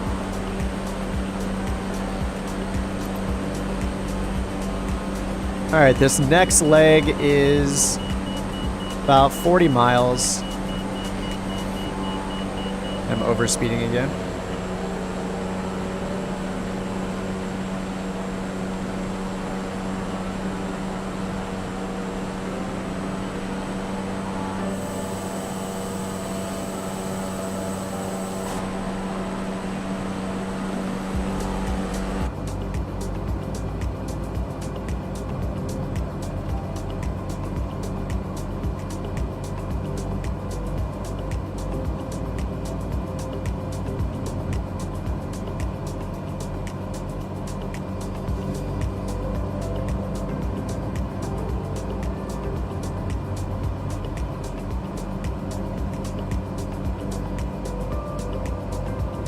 I feel like we're making a trailer for Microsoft right now or something with how cool this place looks.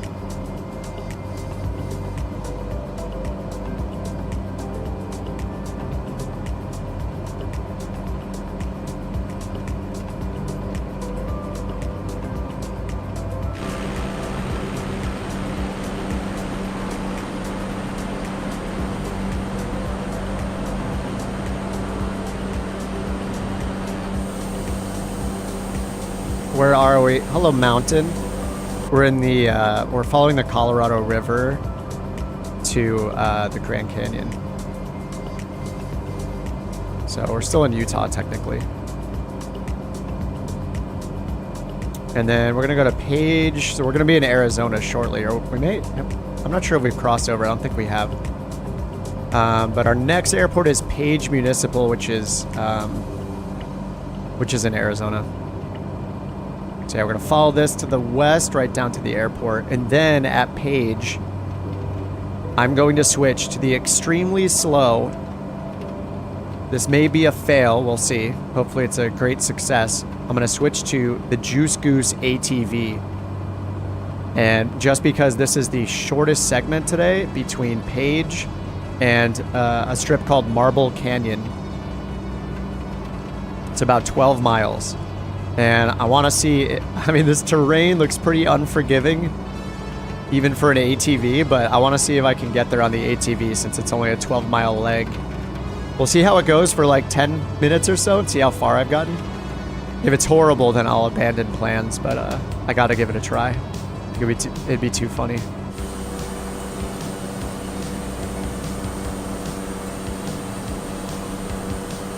So many Kodiaks and Grand Caravans. It's beautiful.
The river is just glass, too.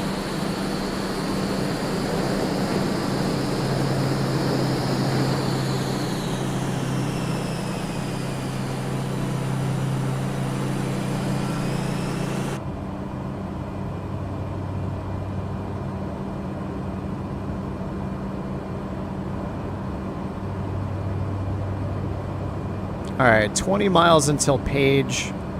KPGA, if you guys don't have it programmed in, but we're just going to follow the river. We'll end up right there. And we'll be perpendicular to the runways. It's got a north-south facing runway. Almost. 1.6 and 3.4. And it looks like winds are calm there right now, but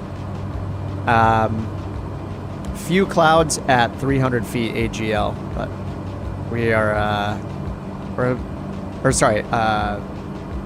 yeah, few clouds at 300 feet. So we might, we'll see how the landing goes. I don't know why it says VFR on little nav map. I believe 300 feet, few clouds at 300. Isn't that considered low VFR? Oh no.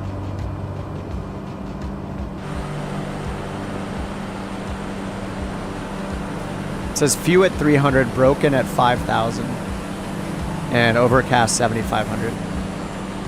But we're 1,000 AGL right now, and yeah, we're definitely running into the 300 part, I think. All right, synthetic vision to the rescue. If you don't have it, you might want to fix your weather, change your weather. I probably want to change mine too. I'll give it a minute, see if we get through these or not, but...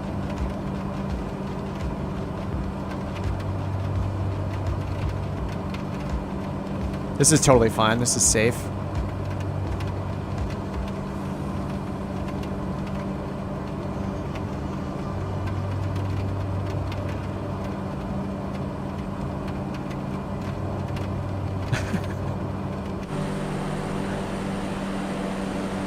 changed it to overcast. Yeah, that's a good idea. Oh my god, look at that. That is so cool looking though.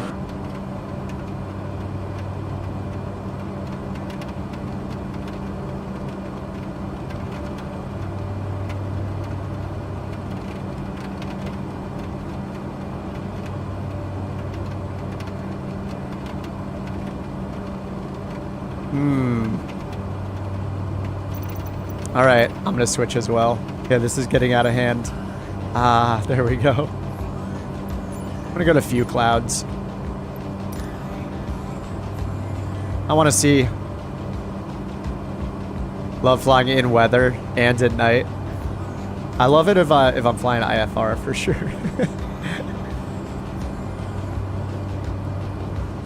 We got to be able to see stuff though, so I don't feel bad about using a preset for a minute. Definitely worth switching to a preset for now until we get out. YouTube strikes again, man.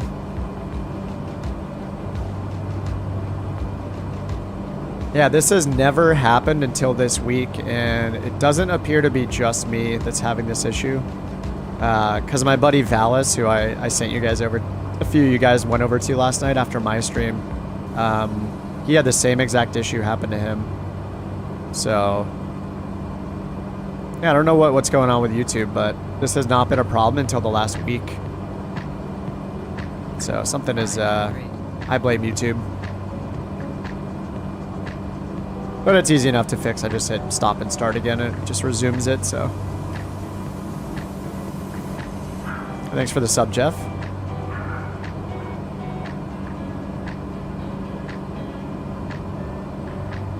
All right, Page Municipal coming up.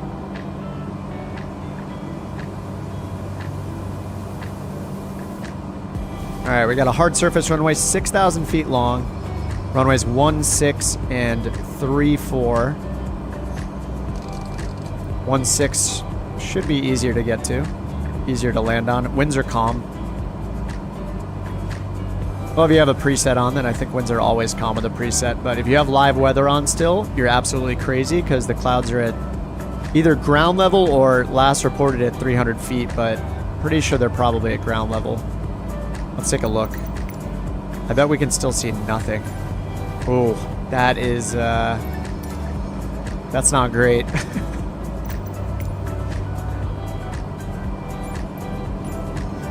Let's go back to few.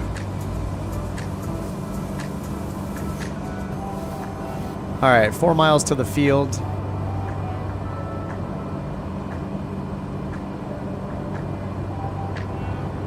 Is this it right in front of us? Yes, it is, I think. Can't tell. No, it's to the left. It's over here somewhere. Right here, there we go. There are the threshold lights right there, I can see them. All right, runway 16. So you guys want to swing out to the right a little bit, a little north of the field, and then turn towards the south for runway 16. Put a little 160 on your heading bug as a little reminder of where the runway's at. And we're going to do a full stop here. I'm going to switch to the Juice Goose and attempt to get to the next airport by ATV. And for the rest of you guys, if you have the Juice Goose and want to follow along, or any ground vehicle, that's cool. If you don't, you might want to hop in something really slow, like a Velocity or a like one of those Top Rudder Solos, or any of those kind of things, or a helicopter if you can fly them.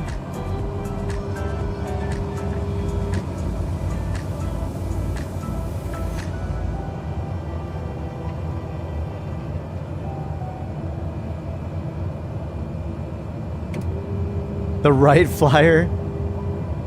Yeah, any old school plane. Maybe one that has some sort of, maybe a little more propulsion than the Wright Flyer.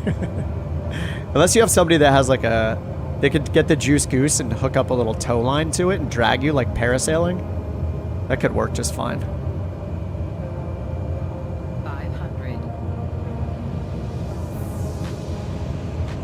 All All right, here's runway 1. Is it 15? I guess it's 15. I said 16, huh?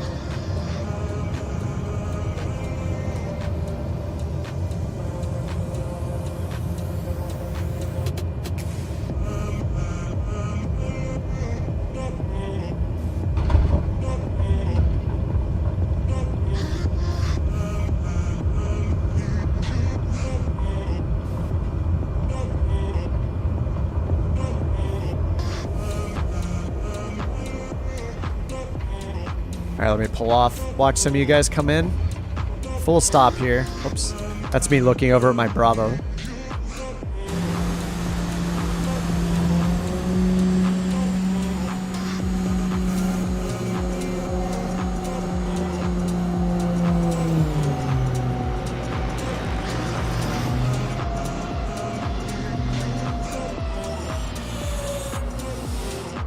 I love seeing all the Kodiaks.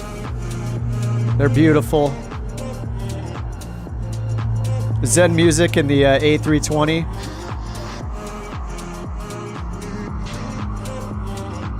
Looks like a Frontier belly landing.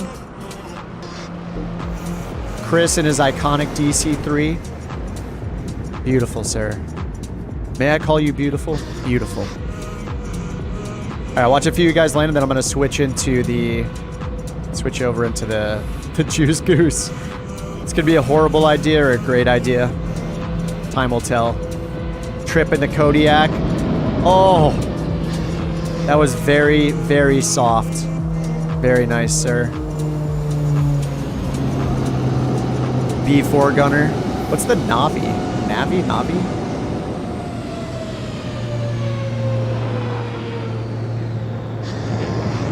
Raccoon's coming in the Cessna 207. Dude, I think fits like 8 passengers. I picked it up. Is it still on sale or is it out? Is it off sale now? What's up, Michael? Didn't know you were flying today. Yeah, it's a little surprise, you know, vacation day stream. So just getting some more of those miles off on this trip.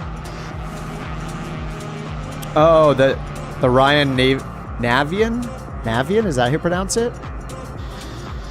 Here's based in the new Cessna 207. I don't know if this is still on sale in the marketplace, but it was $10. Looks like he's got the skydiving variant going with a little tarp over it. It's a decent plane. It's a Caronado Microsoft collaboration, so I think it's worth maybe worth the $10.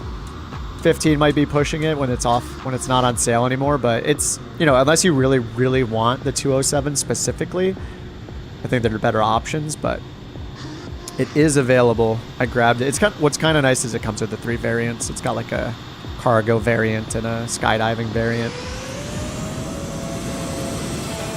207 might be a pretty good plane for on-air company though, but I guess I would just pick the 208. I think they both fit 7-8 passengers in the back. 208 might fit a little more. The X-Cub.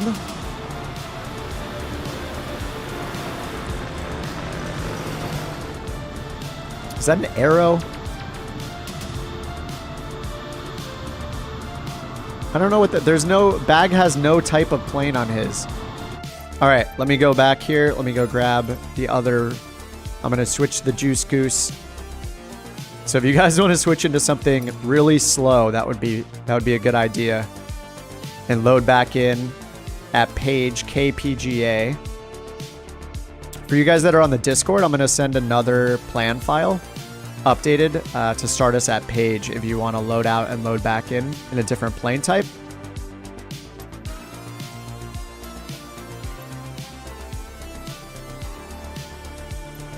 I'm going to put that in the Discord right now if you guys want it.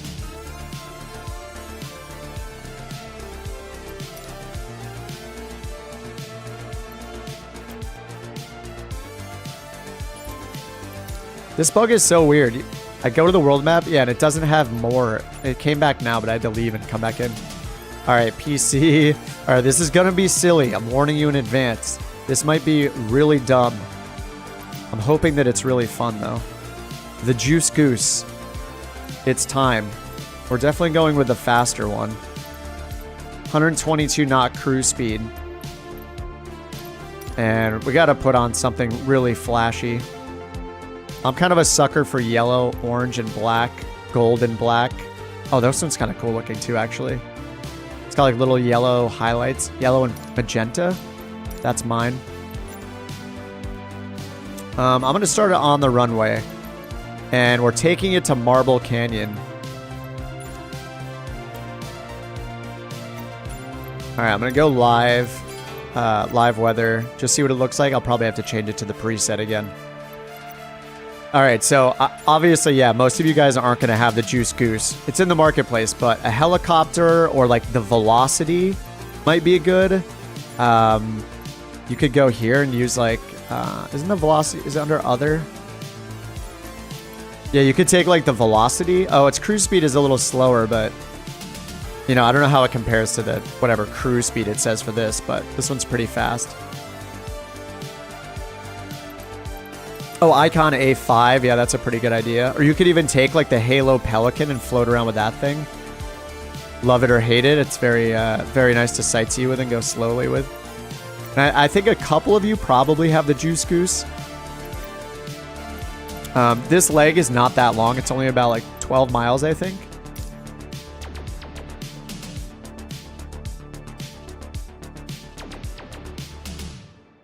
See if I remember how to fly this thing.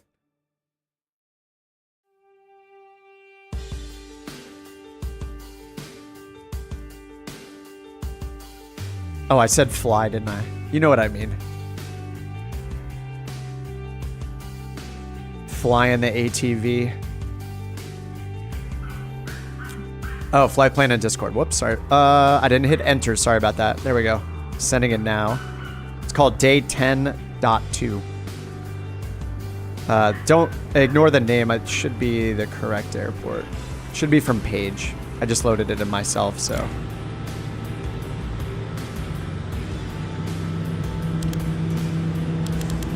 Oh yeah, here we go. Alright, now, I'm not sure if I get a route here. I might just have to use the VFR map. Okay, nice. It did draw the route. Yes. Oh, yeah, I have the dog driving. Forgot. Yeah, dudes. Oh, there's 2 dogs.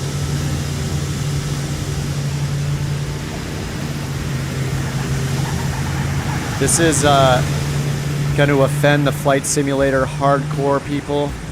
I'm very sorry. But it's just good fun. Yeah. What's up, Alex? Oh, you know the Parallel 42 guys? Nice. I love all their stuff. Yeah, the Juice Goose is hilarious. This thing is so fun. Have to show this to Edson and the guys. Rock on. I remember playing around with this like when it came out, and then but I've never... Oh, is that my parking brake, I think? Oh yeah, that was the parking brake. Oh yeah, there we go. Oh!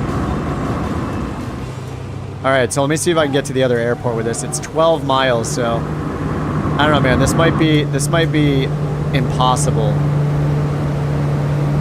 But we'll see how it goes.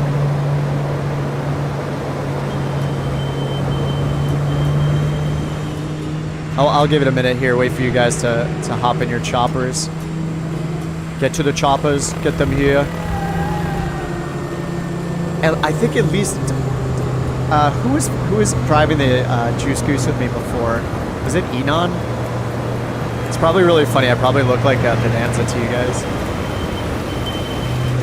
I think it might have been Enon. I don't know if he's loading in with the Juice Goose or not. I might be the only one.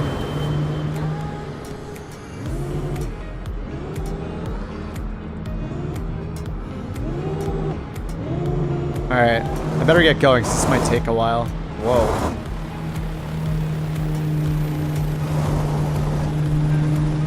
Maybe I should have taken the touring one. This one has no traction on the dirt. It's too fast. Oh wait, I need to weigh it down, right? That's what I did last time. Hold on. 107. Maybe that's better. Alright, I gotta go to the southeast. Oh, see you, Jerry. Have a good one.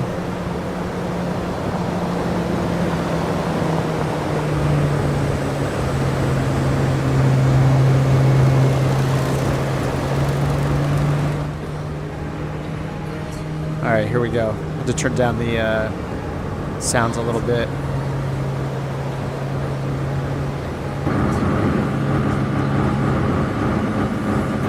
Definitely gonna flip off a lot of hills and mountains and stuff.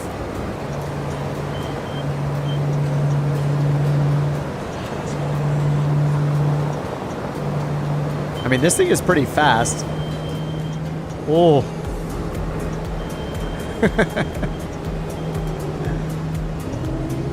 Oh no, this Corgi does not know what he's doing.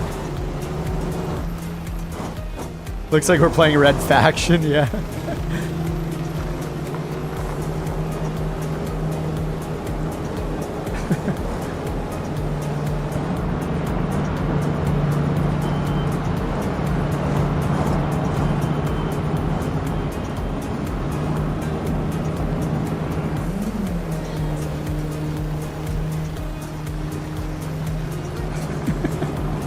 It probably looks so funny to you guys, like I'm just in a plane, taxiing really, really fast.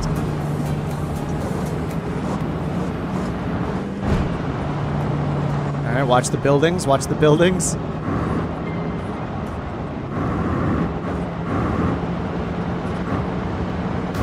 Alright, this looks like a good direction to go.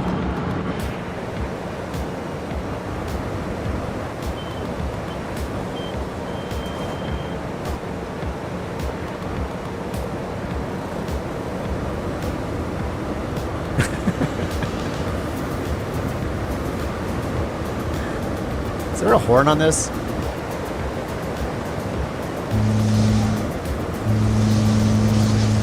Oh, is that a boost?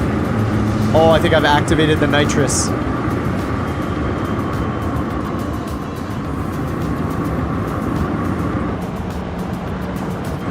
Alright, I need to make my way over here. And the Colorado River is going to be to the west, to my right here. Just need to make sure I don't accidentally fly into it. What is this in front of me? It looks like just power lines.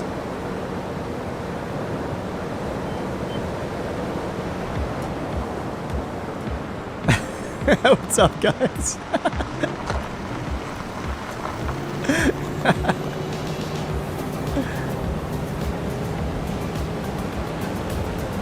Dude, this thing hauls.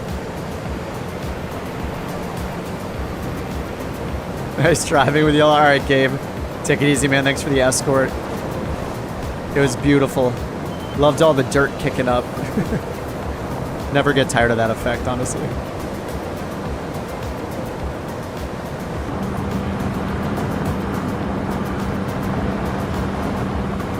And this is great. I feel like I'm better at getting to airports driving than flying.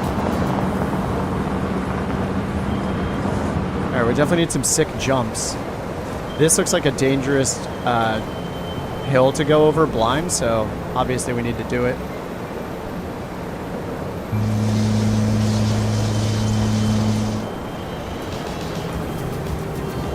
Oh, there is a horn. There it is.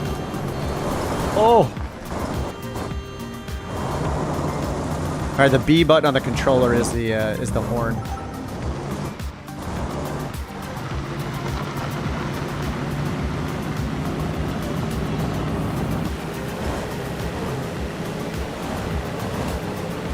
Alright, this is a great idea.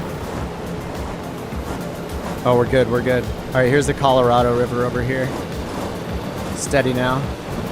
Oh, I didn't even tell you guys our destination is Lima 41. You can see it on the list there. It's Marble Canyon. Lima 41. Lima 41.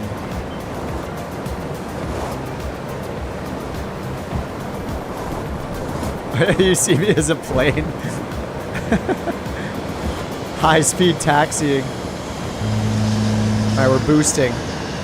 Oh, yes. Oh, no.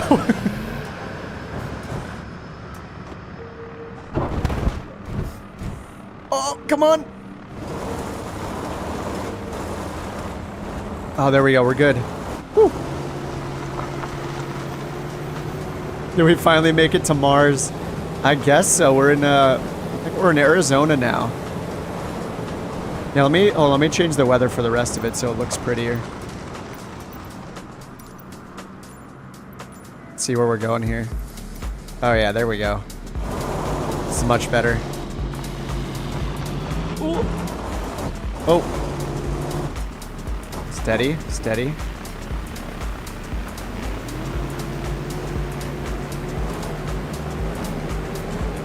All right, Lima 41. We're more than halfway there already. This is no problem. This thing is fast. Smuggler's Run. I've never played that. Or is it a movie or a game? What's Smuggler's Run? But not knowing exactly what it is, I agree with you. All right, the river is right in front of us, I think. It's making a bend right in front of us here.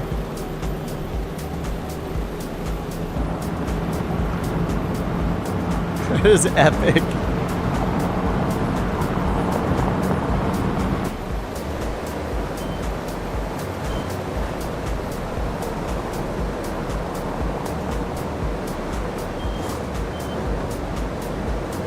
Oh, old school PS2 game. All right, careful of the cliffs. Be very, very careful.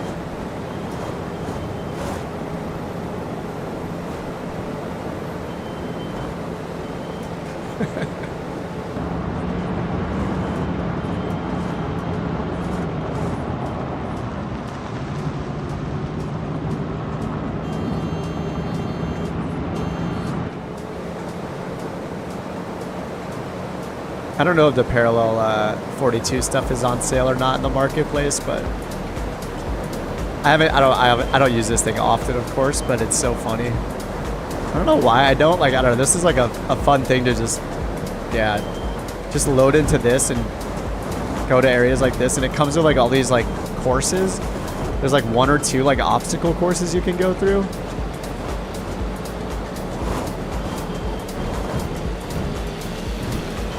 I wonder if I can get out of this if I go in it. There's always slough, I guess. Oh no.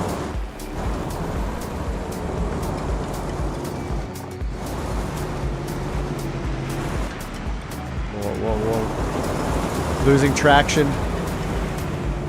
Get me out of there.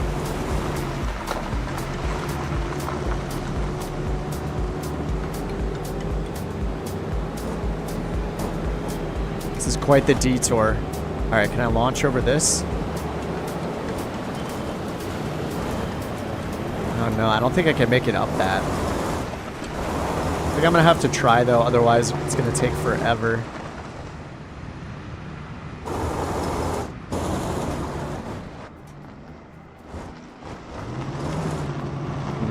That's probably a bit too steep.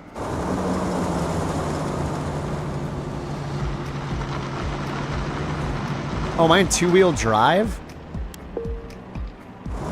Rear wheel only. All-wheel drive. No, okay, it wasn't all-wheel drive. All right.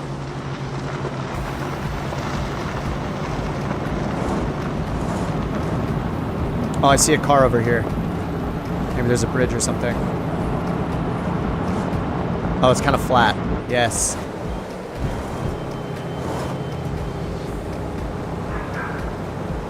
Crossable. Oh, actual bridge up ahead?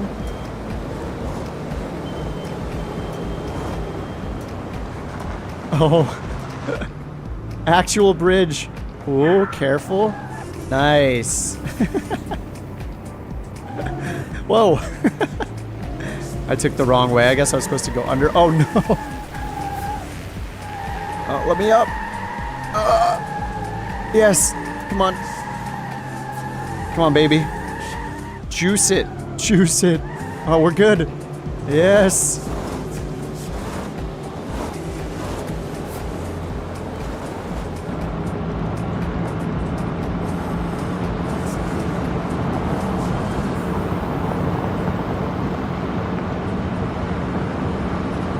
Dude, this thing is cruising 100 miles an hour.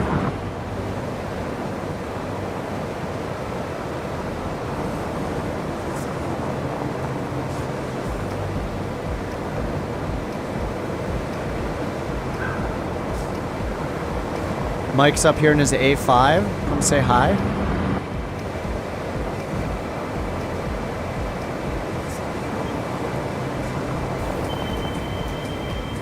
What's up? What's up, boys?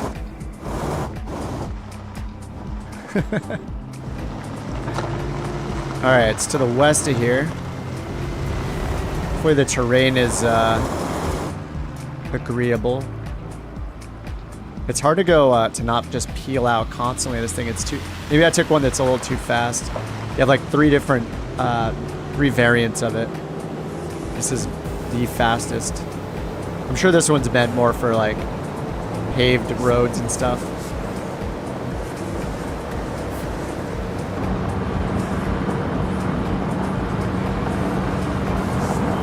I need to turn to the west a little more. This terrain's a little sketchy looking up ahead. But we're clear of the river. I don't... Yeah, the river's... Looks like... Oh, it's on the other side of the river, isn't it? Oh, no. How do I cross the river?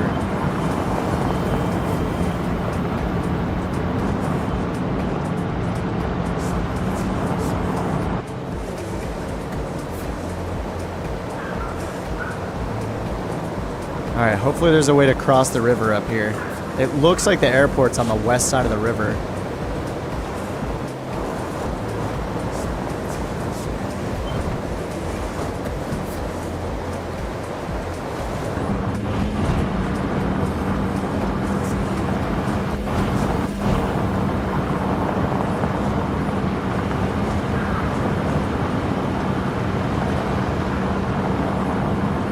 He's holding on for dear life. Look how stable he is.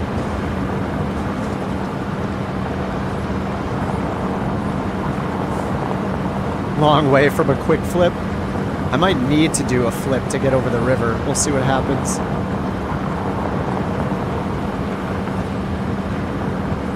I hope this is possible to get over the river. Should have thought about that before I left. Ah, yes. Remember that entire river we were following the whole time?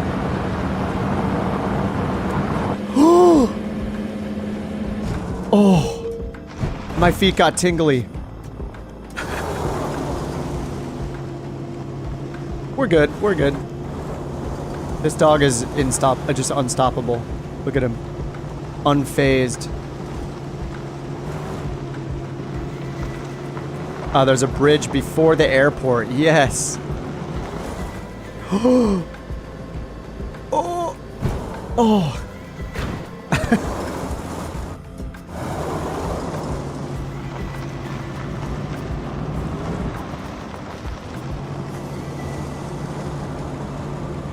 Nice, good climbability. It's got about a 4 foot per minute climb rate there. Maybe 200 feet per minute. It's pretty fast. See, what now, turboprop owners? Look at my rate of climb. Not that.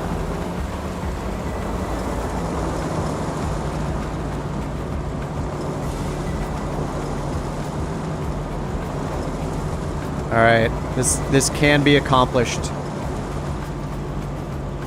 And soon we will return to our regularly scheduled program of flying.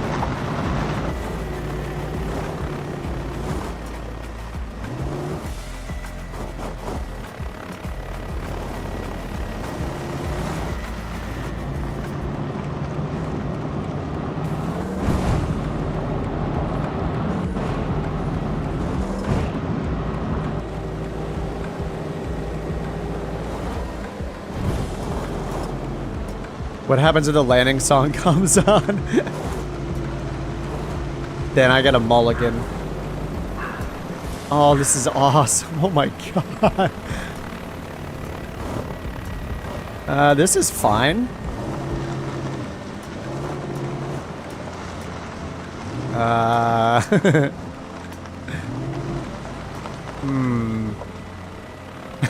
Oh my god.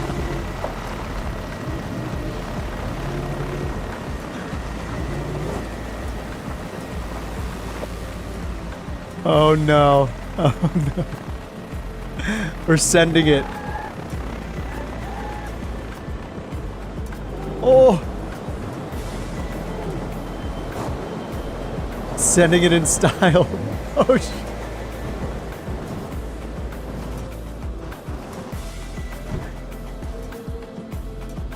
oh, stick the landing. Yes. 16 out of 10.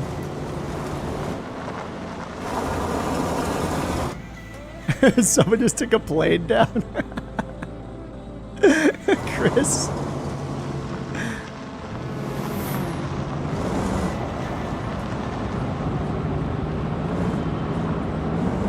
Home stretch. Think we're good?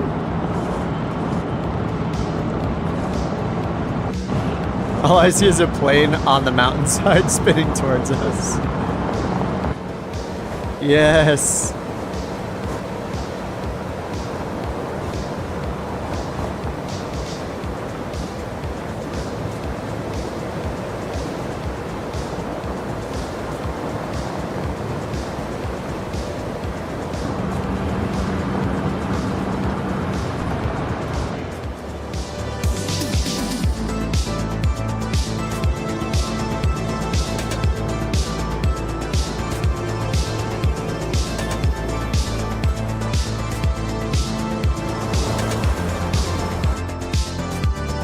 Doge glasses.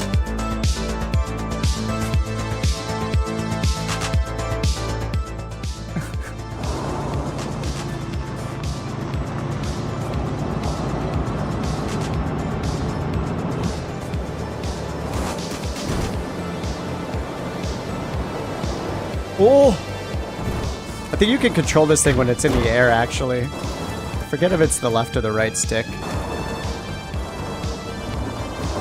Oh, nice. It just self-uprights. What a feature. We paid extra for that. That's part of the premium package.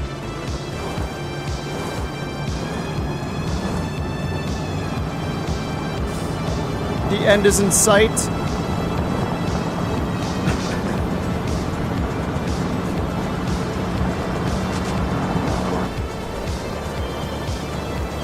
Whoa. Oh, this is a massive bridge. The Navajo Bridge? Is that what it said? Oh. So cool.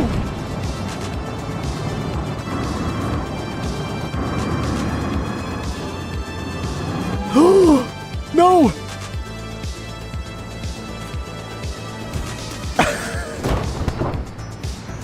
Not fair! It's not fair!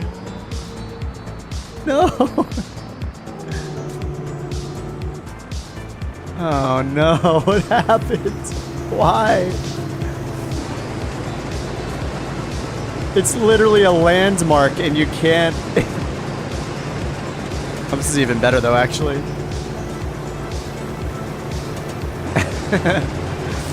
Alright, we're gonna have to try something in the name of science, of course. Prepare for launch. 3, 2, 1. Launch. I said launch. Oh no, there's no actual thrust. It refuses to launch me.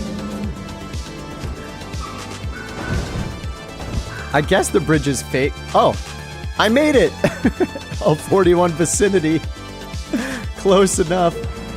No, I do need to actually get there. Okay, okay. Yeah, how is that bridge not... How could I not drive across it? Very upsetting.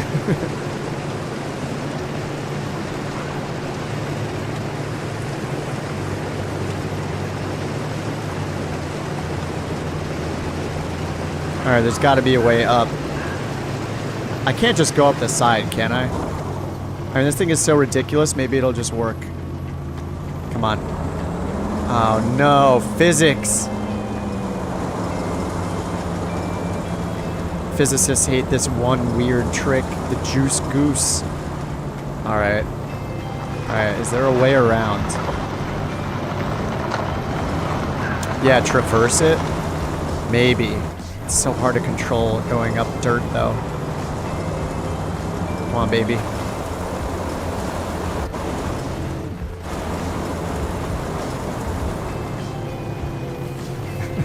helicopter. I feel like there's like TV chopper, aerial coverage.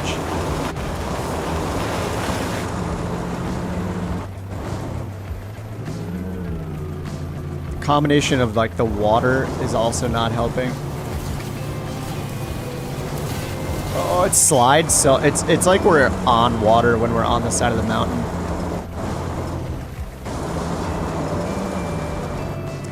Yeah, I can't do it at an angle easily. Like, watch. It's gonna start sliding really hard. I mean, this is too much of an angle. It's just too steep. I do know the I get the concept, but I think in practice, right here with the steepness of this hill, of this slope here, I don't know. We'll see. Yeah, it's just hard to control. I got it. It's very difficult. You can see me sliding. Like, I'm sliding like crazy. I do want to just like half pipe it out of this almost.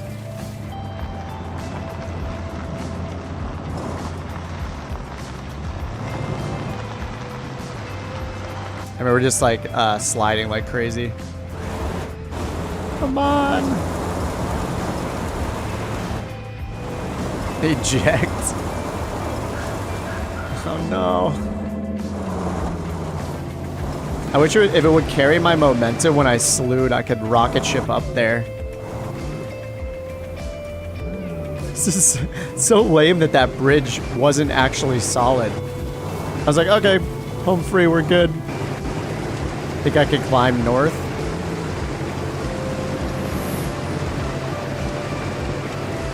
Am I heading north now? Okay, this is north. This is pretty cool looking though.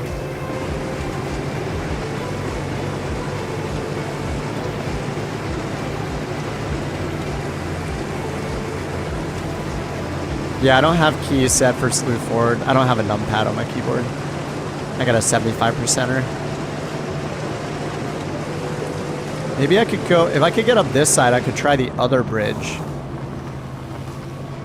Oh yeah, I can get up this side. Maybe. Oh, I can't. See, I'm turning right and it slides me left. I think part of it is like how much torque is being generated, and it's really hard to control because this is the fastest model, so I'm kind of going like max speed very often. Yeah, it just kicks the... It says all-wheel drive, but man, this thing just slides off everything. Oh, traction, traction. Is the anti-skid... Maybe I should turn that off. Dynamic stability control disabled.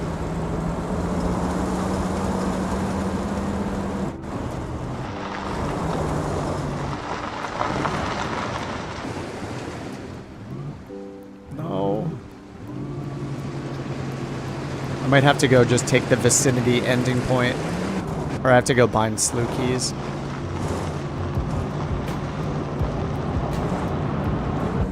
So what have you landed down here? Yeah, I just need to bind some slew keys, I think. This is gonna take way too long. Oh, hey, there we go. Nice. I forgot that I had the controller.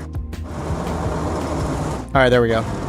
Technically, I would have finished it if the bridge wasn't invisible.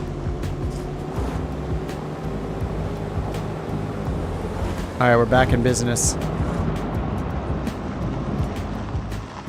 Or not. Oh.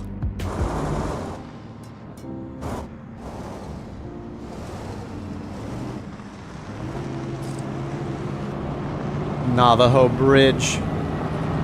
The bridge should be in quotes.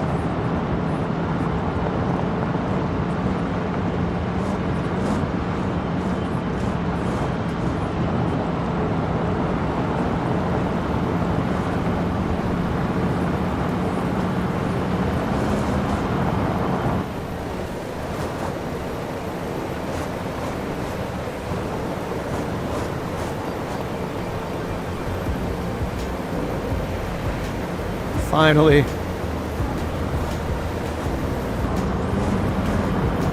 Friends, I have finally arrived.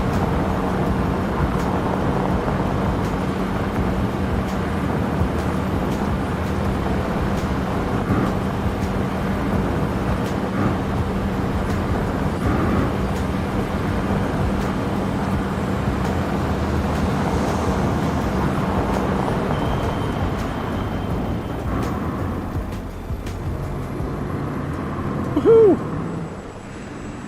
All right, we're good. Shut this thing off. Let's get back to some real flying.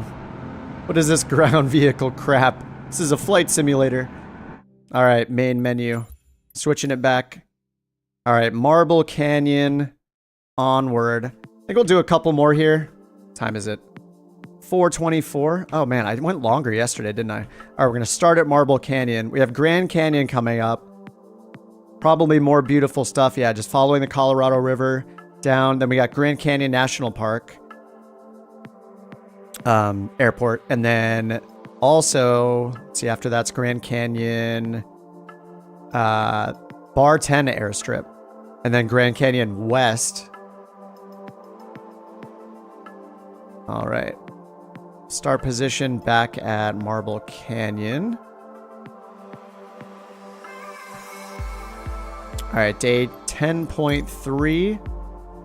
Thanks for your guys' patience while I did that silliness.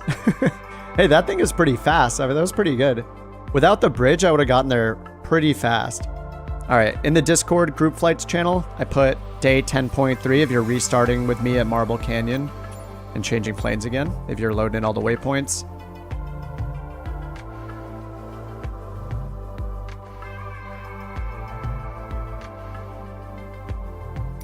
All right, 10.3. Great rally stage. That thing is really fun. I think I should have picked like the touring one, maybe the middle speed. Though when we were on a flat, I mean that thing was moving. Is it Comanche time? I think it's Comanche time. You know why the Comanche is so cool? Wingtip tanks. That's why it's so cool.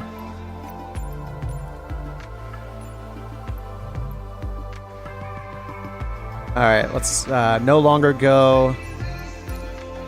doing real time. Oh man, I haven't drank my tea at all.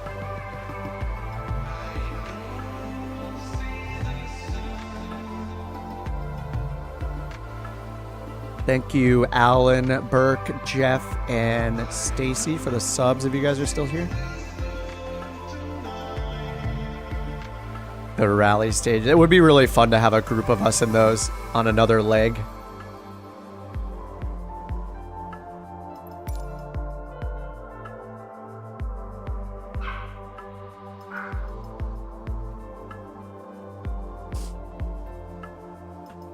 All right, all done. I'm not going to do the walk around and stuff. I'll just get it filled up. Just set it to heavy. Actually, let's go back. Take that baggage out. All right, we got 10 pounds of beer in the back. Oh, seat 2 needs to be filled so we can have our puppy. There we go. I know you can both left and right click on this. You want to speed up your weight settings here. I think the puppy needs to be 101, but let's do 100. 100? Oh, perfect.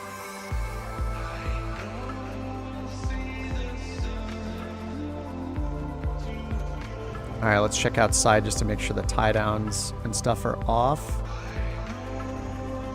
All right, baggage is in, tie downs off. We're going to assume the fuel is full because we just filled it up. Keto heat covers off. Chocks are out. And the oil is fine. I just changed the oil last time. All right, I'm just going to do the auto start to save time. Put this guy away. Whoops, mixture and prop. Need to set those. Put the primer. Might need to, let me prime it a few times before I hit the auto start button. This back up. All right, auto start. And I need to crack the throttle a little bit. I think this thing is easy to, it's easy to kill the engine, like it seems like under 1,000 RPM, so you kind of need to keep it running. All right, it's got our GPS going, get those satellites on. And next we're gonna go to Yeah, we're going to follow the Colorado River all the way down to Grand Canyon National Park. GCN. So it's Golf Charlie November. I'll type that in the chat. KGCN. And we're starting at Lima 41 if you're just joining us. Lima 41 to Kilo Golf Charlie November. We do have a ways to go, so we gotta, this is a decent leg. We got about, looks like we got about 50 miles along the Colorado River until we get to Grand Canyon.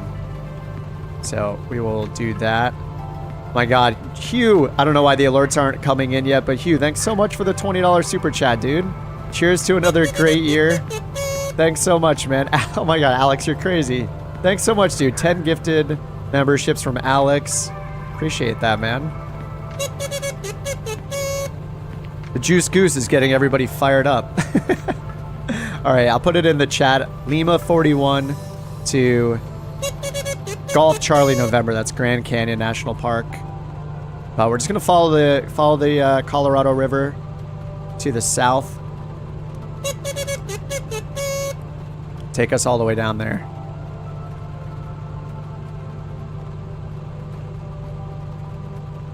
You guys are gonna hear a lot more kazoos because of Alex. Blame him. Thank you, Alex. Appreciate it, dude. Thanks, Hugh.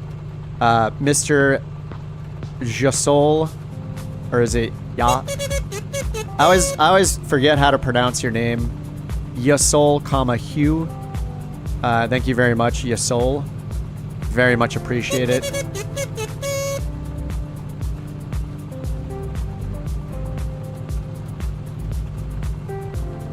So many medicine balls in my future with that 20.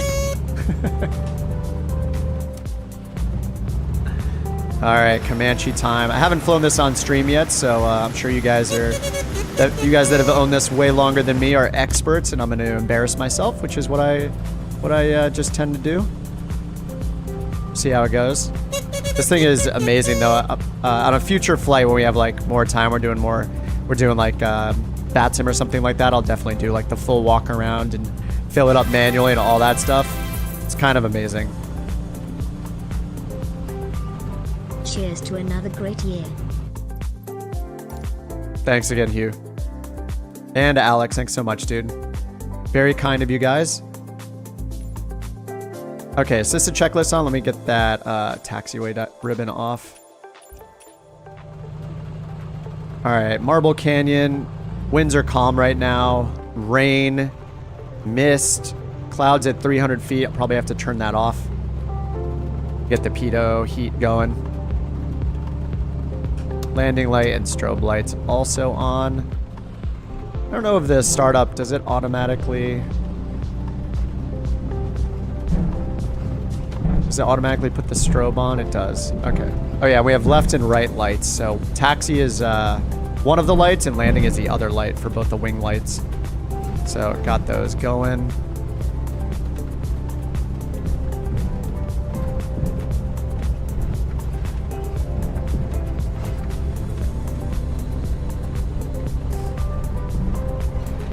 All right. Get the altimeter set. We're about 3,500 feet. I'm gonna lean the mixture just a little bit. Whoops. As I go off the road a little. So I can get to about 1410 on the RPMs. Leaned a little bit just for this altitude.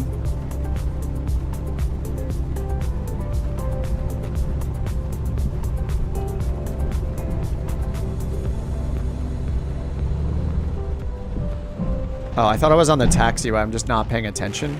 And I'm on the runway because I'm looking down at this flight computer. Oh, this can take off pretty fast, right?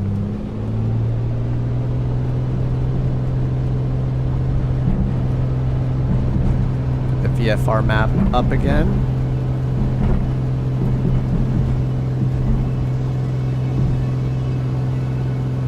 All right, gear up real fast.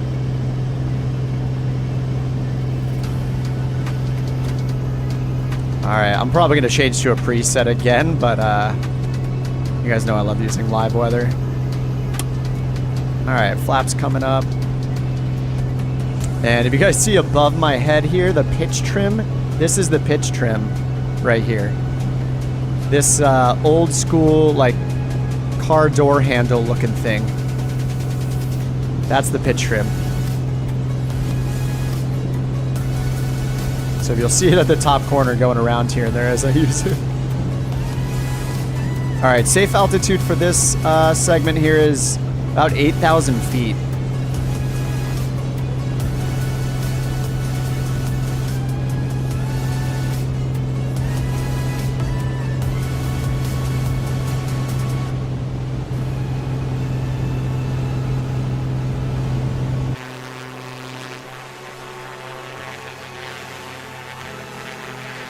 Oh, Soul says he had a system crash because he had 40 tabs open in Chrome. Your whole system crashed. Every now and then, it's been a bit, but you know, I've definitely had the entire like system just shut down before.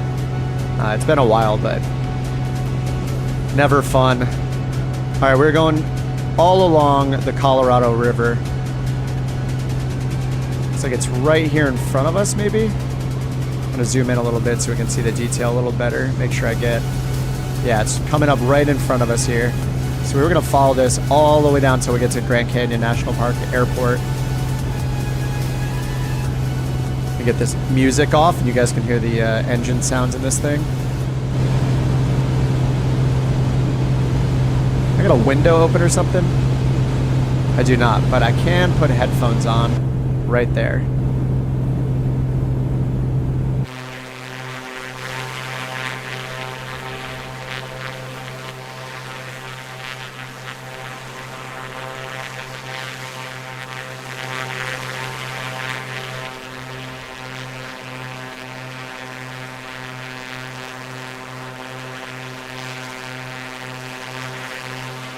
You may notice I took the wingtip tanks off just to simplify the configuration. It's got all sorts of configuration options, so you can like, there's a couple fairings you can add. I like added fairings right here to like the root of the wing. You can add fairings there, so I did that just because it looks kind of cool. Yeah, this thing is insane. One of the other options is soundproofing. I thought I had it on. It's under maintenance. Oh yeah, right here, soundproofing.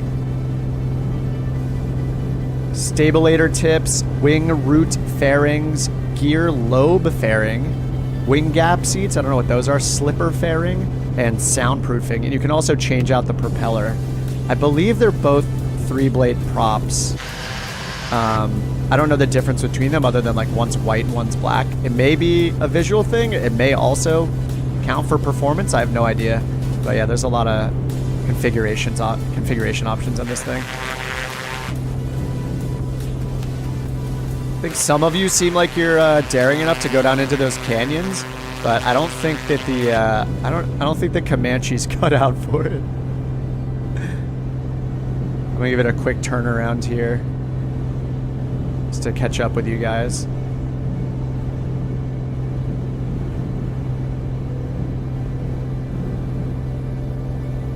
And you can hear all the little like rattling sounds and stuff as you fly it, which is the few times I've been in a small plane. I've been in a small Piper a few times, like a Cherokee, and I've been in it was an Archer, and been in like an SR-20 as well. But yeah, especially the old Pipers, like any old plane like this, they make so many noises.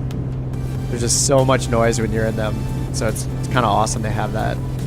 In my little experience of flying in real planes, real small planes, yeah, it's pretty cool to hear it in the sim. It's all these little thumps and bangs and stuff that happen as things get jostled around. Like the airframe is just getting like beat up by the wind.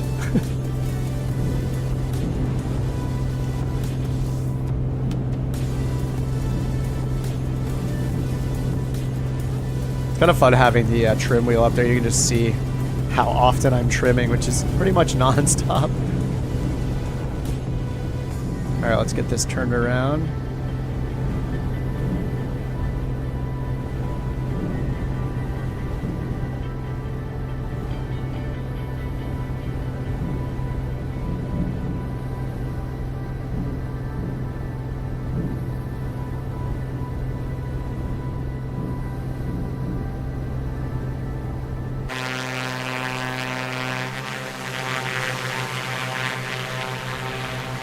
Comanches, unite! Alright, get back over to the river now.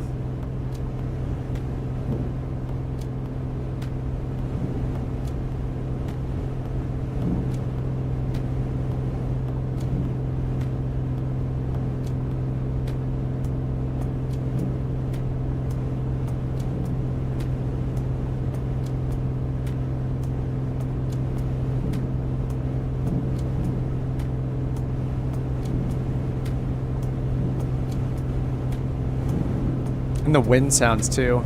I don't know. I don't think they've customized the wind sounds. I'm not sure, but you definitely hear the gusts of wind. It's probably just a Microsoft thing.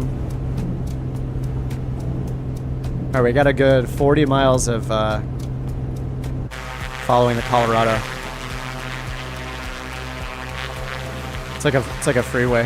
How we say in California. Take the 101 to the 405. To the 105, to the 10, to the, you know, take the Colorado to the Grand Canyon. It's kind of widening out. I think maybe I can get down there. This thing doesn't strike me as like super agile though, so I'm like, be a little wary. It's probably a bad idea, which makes it a good idea in the sim.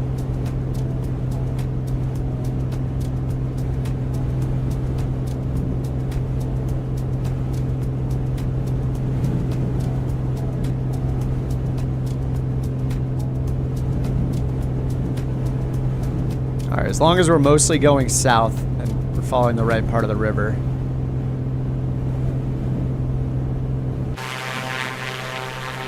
So maybe the soundproofing takes too much of the noise away. I think the Comanche maybe is not the best choice for flying through the canyons, but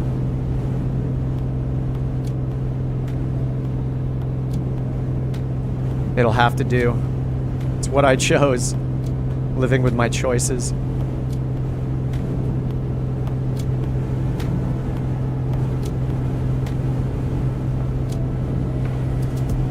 Uh-oh, which way? Left or right? Left or right? I think it's left. Yes, it is left.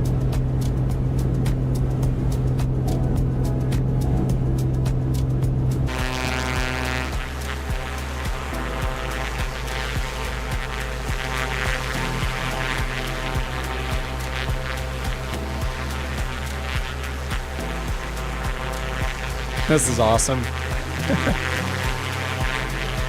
I don't think I've gone to the Grand Canyon but maybe twice in the sim.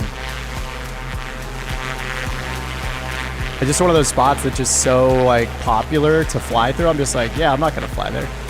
Like a stubborn decision. Oh, the Grand Canyon's a great place to fly, huh? Well, I'm not doing it.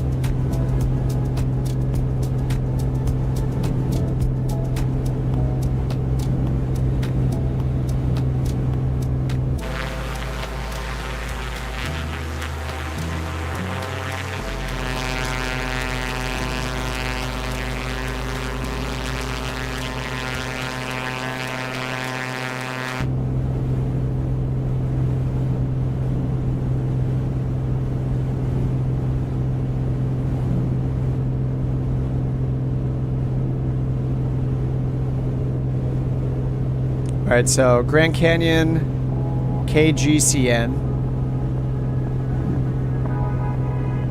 That is our next field. Golf, Charlie, November, if you want to put it in your GPS machines.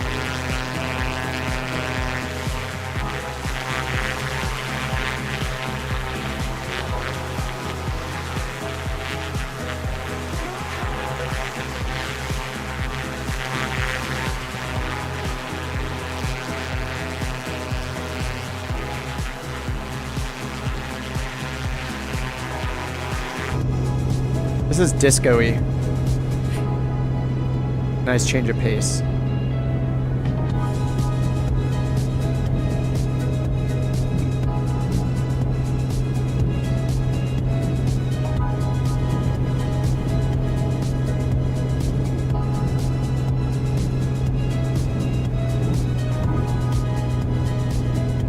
Okay, what what do I want to run the Comanche at? 2400 RPM probably? Maybe less?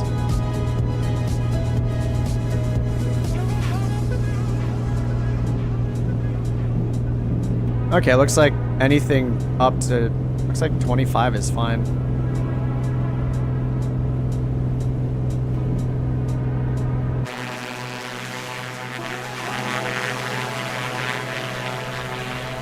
Josh, how's that Vision Jet doing in the canyon? Zoom out a little bit here.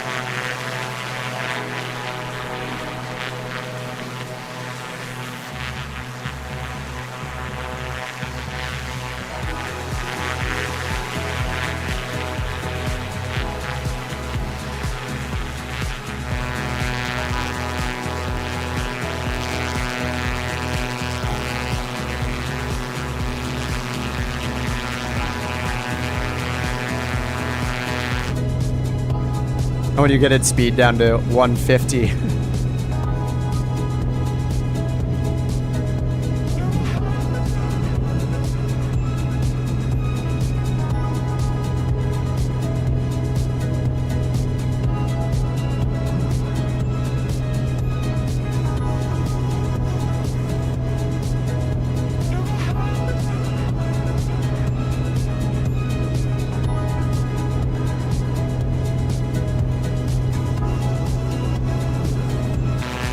Did you pull off that turn? I don't know who that was in the jet next to me.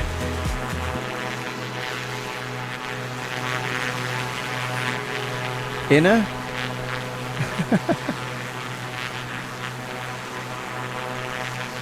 That was awesome. Oh man, the canyon looks pretty good here.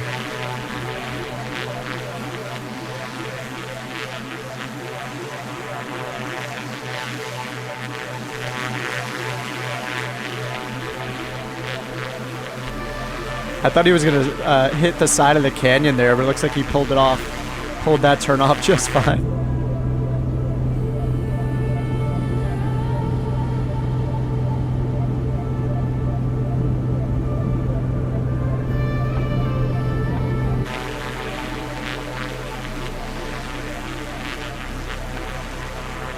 What's our altitude here? 5,000? Looks like we're about, yeah, 5,000 feet.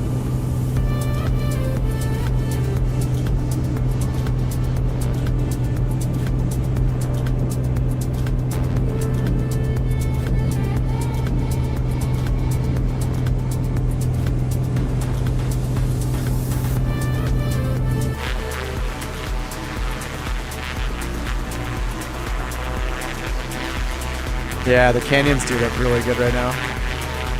The detail like just doubled in this section.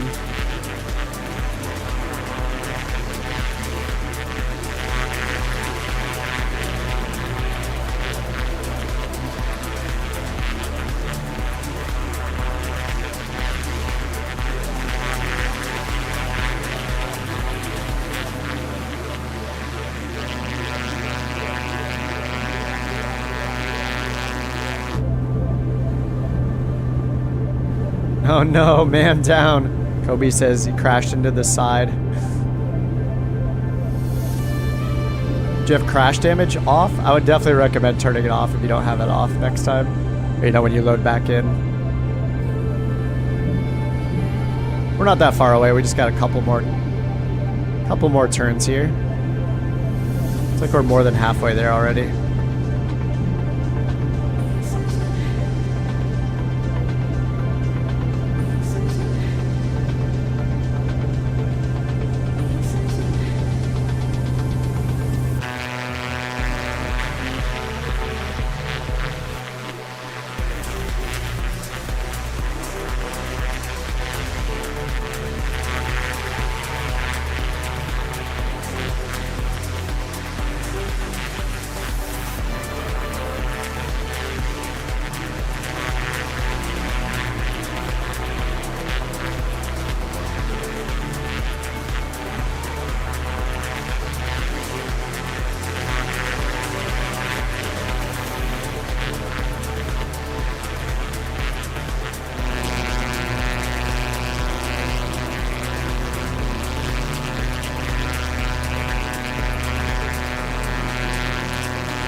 This is pretty epic.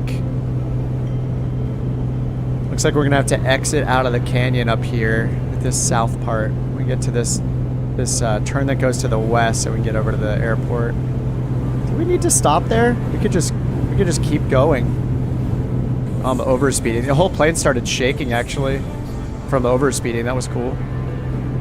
Look at that. You can see the whole plane shake. That's really cool. Do you guys just want to keep it going? Should we go further in the canyon? After this we have, let's see how far it is to the next airport actually. Whoa. Freezing again. I think we should keep it going.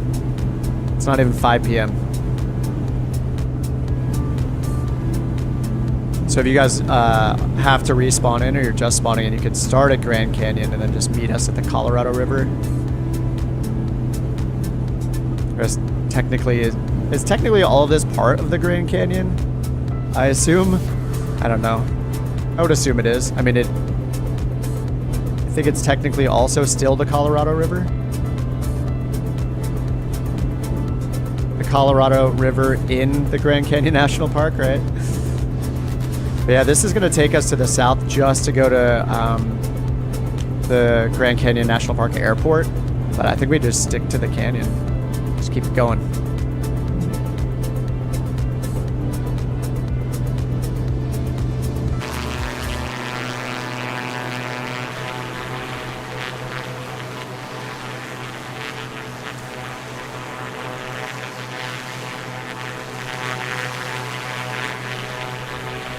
See what the nearest METAR says. Marginal VFR. Clouds are overcast at 1,200 feet. Let me see how... Wait, do I have live weather on? I don't think I do. Oh, I do. Okay, nice. I thought I had the preset on still. When I reloaded in, I have live weather, so... Live weather is still safe.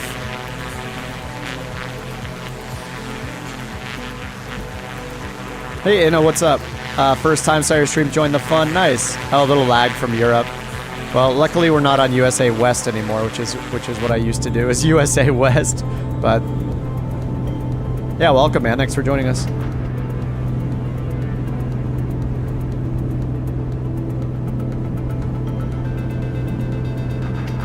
Looks like I'm too far.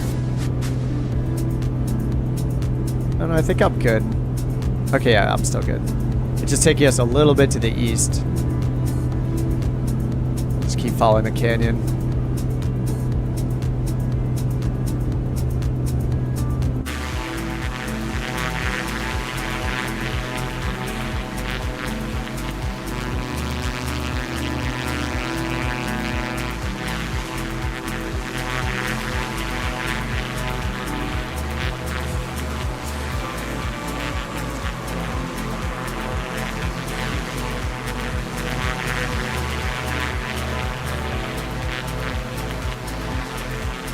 Well, this is the #1 GA plane according to the Navigraph survey. Forget how many responses they said they had.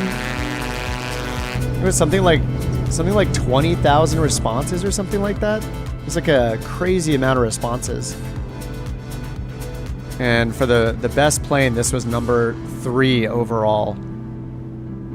Only behind the Phoenix and the PMDG airliners. The 320 and the 7... I keep forgetting is it the 787s? Or sorry, it's the 767s. And most anticipated, I'm pretty sure, is the PMDG 777. Yeah, this one got voted #1. Oh, 737, right. It's got a 7 in there somewhere.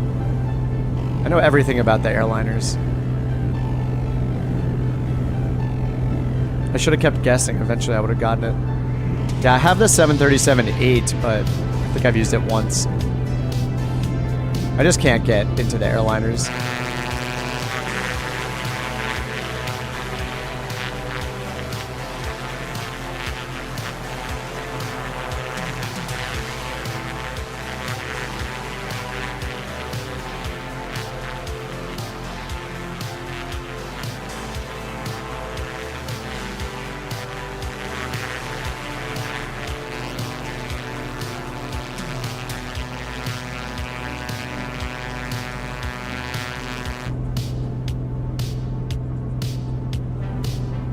Pretty much maxing out the speed here.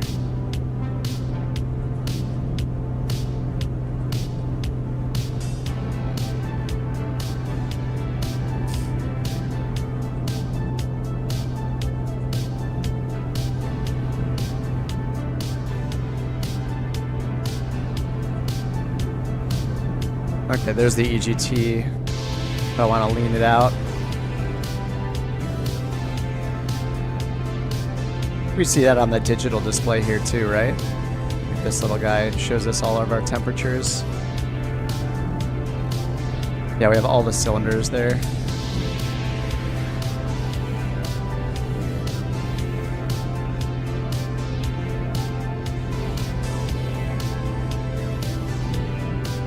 Okay, it's got like a percentage of horsepower percentage right there too.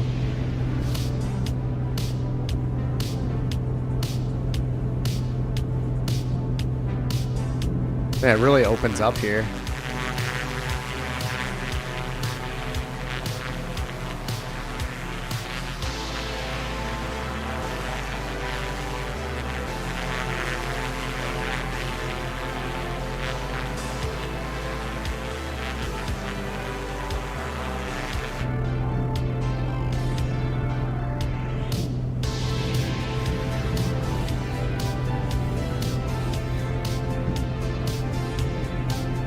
I was just thinking about the autopilot on this, and I just remembered it's like a very, it's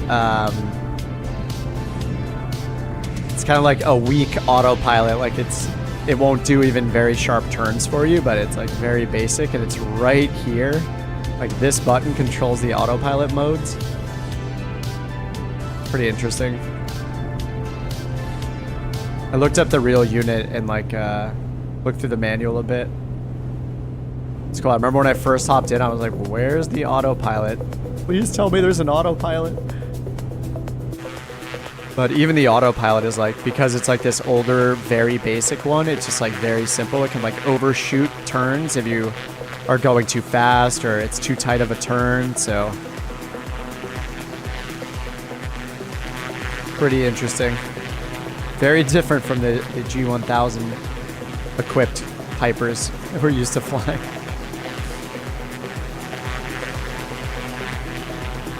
All right, Grand Canyon's to our south, but we're just going to keep following the river here. So let's see. Our next airport is going to be the Bar 10 airstrip, Grand Canyon Bar 10. The airport code is 1 Zulu 1. 1Z1. And it looks like it's about 70 miles from here. Whew, it's going to be a lot of canyon flying. So I'm going to go in here and just advance the flight plan to waypoint 3 up there.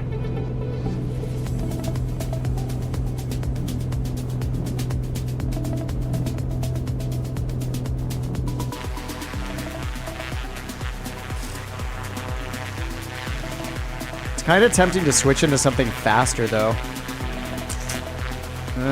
Dilemma. I haven't flown the Comanche much though. I should just stick to it. Something a little more agile through the canyons would be fun though.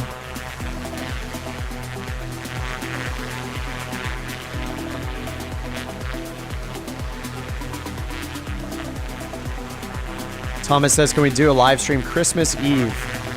Sunday? I probably will, yeah. I don't know it'll be that late. Yeah. I probably will.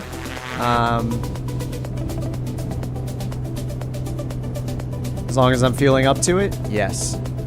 You can probably expect me to keep this route going tomorrow and on Sunday. Like, I'm still a bit sick, but it's not too bad. I can get on for a few hours, so it's been doable. But yeah, I don't have plans for, no major plans for like Christmas. We're not traveling or anything like that, so I can definitely stream for a little bit.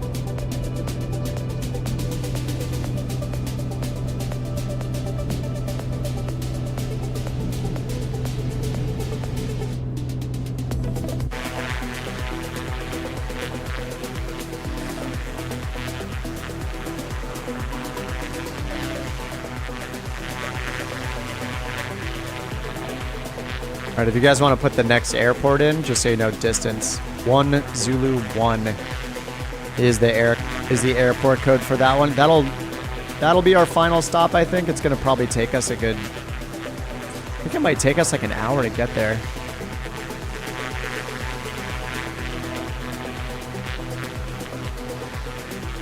Yeah, I think it's like a good 20, I think it's a good like 70-ish miles. So it's gonna take some endurance here for us to get there. Not just fuel endurance, but endurance of the mind.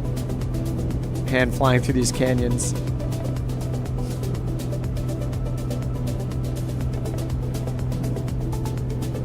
Oh, we have an actual landmark down here. Point of interest. Way down here. Dive, dive. Is it just gonna say like Colorado River or something? I think it is. Yeah, Colorado River.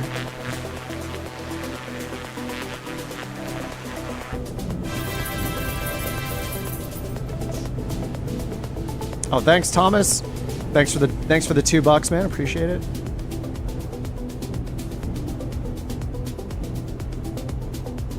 Very generous of you, sir. Thank you so much. Billy says, bought a new computer, can't download and install the drivers for the yoke and the throttle quadrant. Or why can't you download the drivers? You just don't know where to get them, or the site's down, or what yoke and throttle is it? Is it the honeycomb? If it's the honeycomb, I don't even have the drivers installed, I don't think.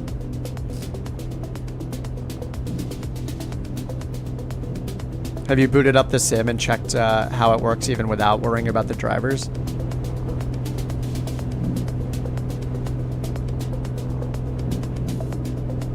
Canyons look great. Oh, the SciTech?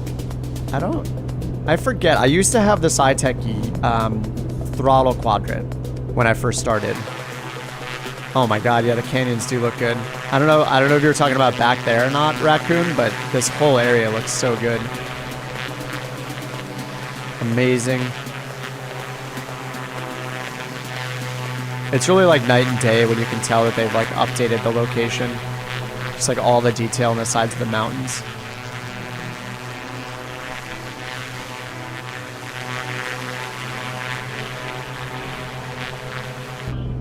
Alright, let me see if I can get down there where Mighty's at. Seems a little scary to take this kind of plane down there. This is like, with the Husky or something, felt great. With a Comanche, it's a little sketchy. Yeah, I'm not sure if I installed the drivers for the SciTech. It's been a long time since I've had it. But I would try, check the Windows. There's a, like a settings thing you can go into. If you just hit the Windows key and start typing to do like a global search with Windows, there's one called like Setup USB Game Controllers, I think is what it's called.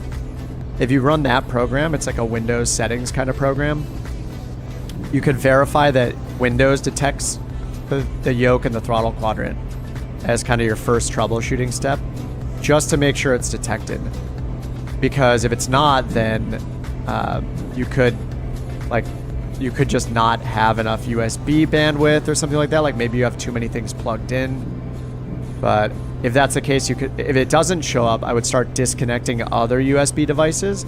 Like disconnect as many things as you can that's on USB and just plug in one of the SciTech devices and then see if it detects it.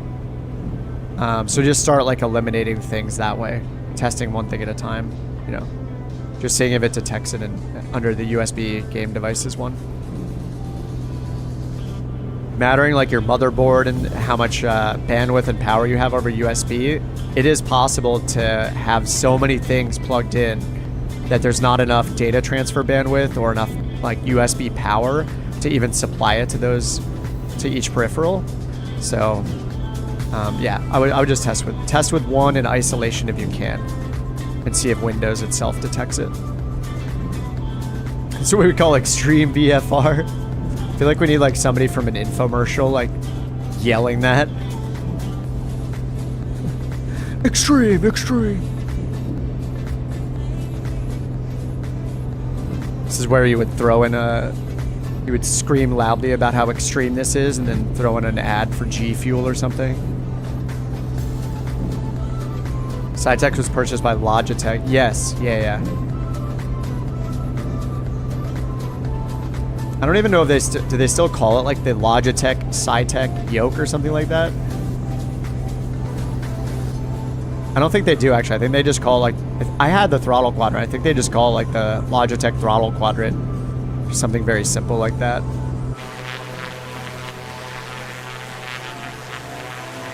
The X52 drivers from Logitech, yeah. That is good advice as well.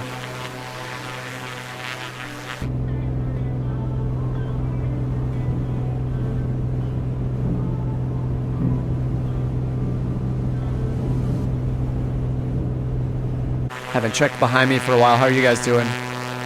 Either we lost some people, or I lost some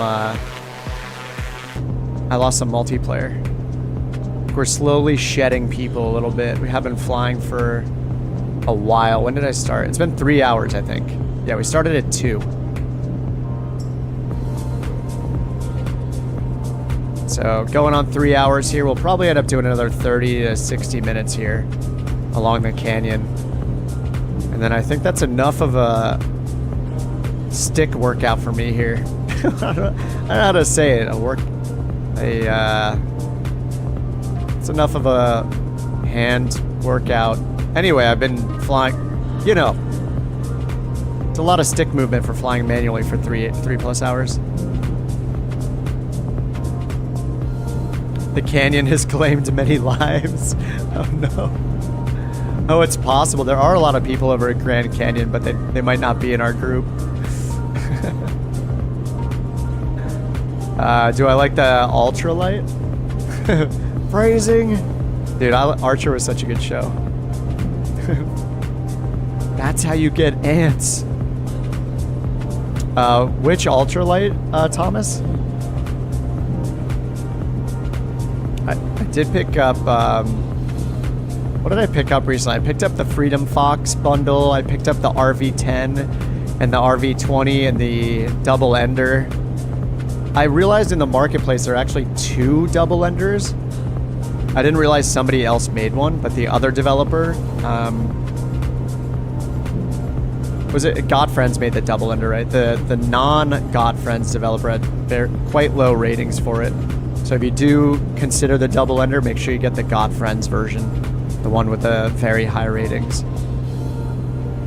We should all get on the same ILS on the last day of the journey. Oh, that would be cool. Just to, yeah, for the sake of screenshots. What, is that a citation in front of me? Oh, no, sorry. Is that the DC-3? Yeah, it is. DC-3. I just saw like a giant body on the plane. I don't know why I thought citation.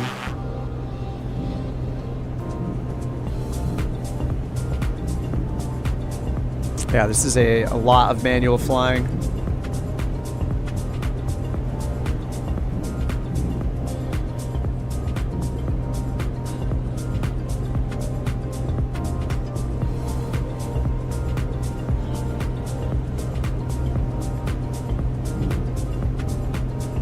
Comanche does a pretty good job in the canyons. It doesn't roll the fastest, but, you know, it's doing pretty well.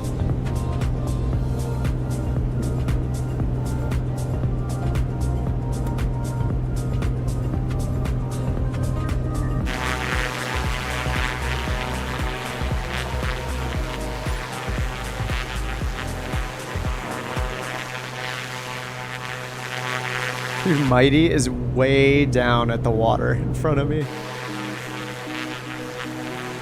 Crazy man.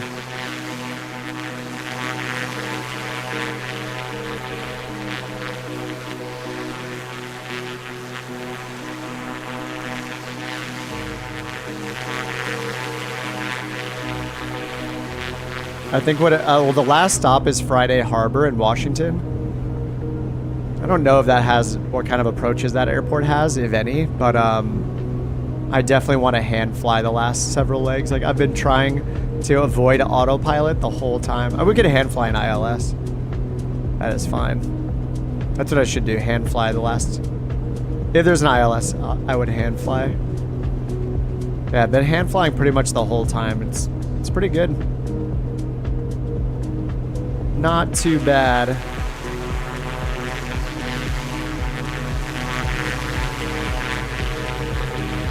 Oh, Maxwell, thanks for the follow on Twitch. We're blowing up on Twitch.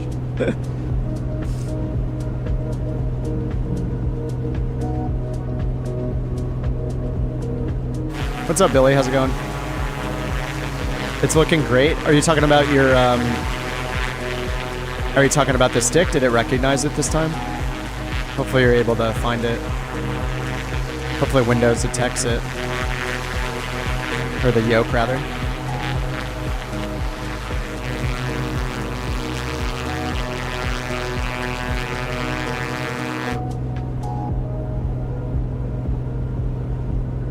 Not Twitch.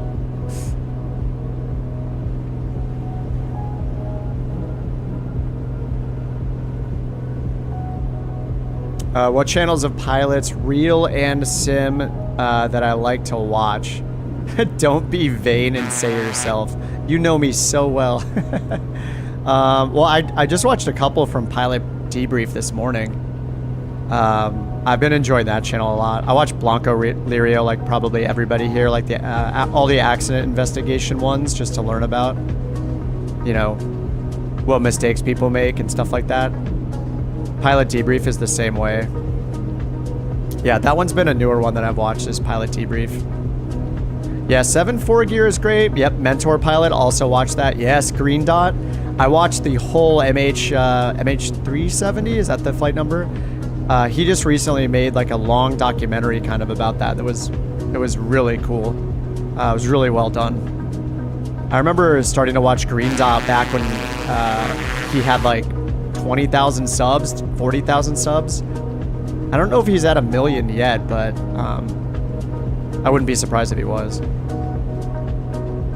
That guy does such a good job making those. Yeah, Pilot Debrief. And then Simmers, who do I usually watch? I just poke my head in here and there, both on YouTube and on Twitch here and there.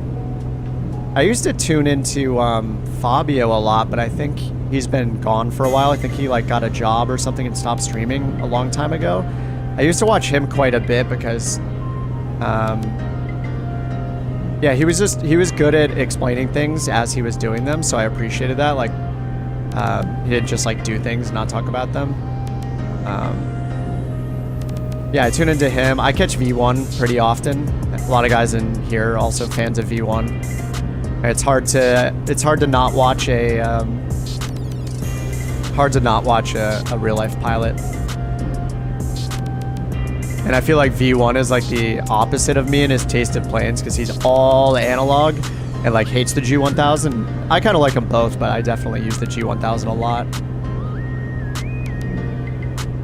And you know, I'll watch, you know, the main ones that kind of, like, I watch Overkill's channel here and there when he comes up. That guy just pumps out so many videos.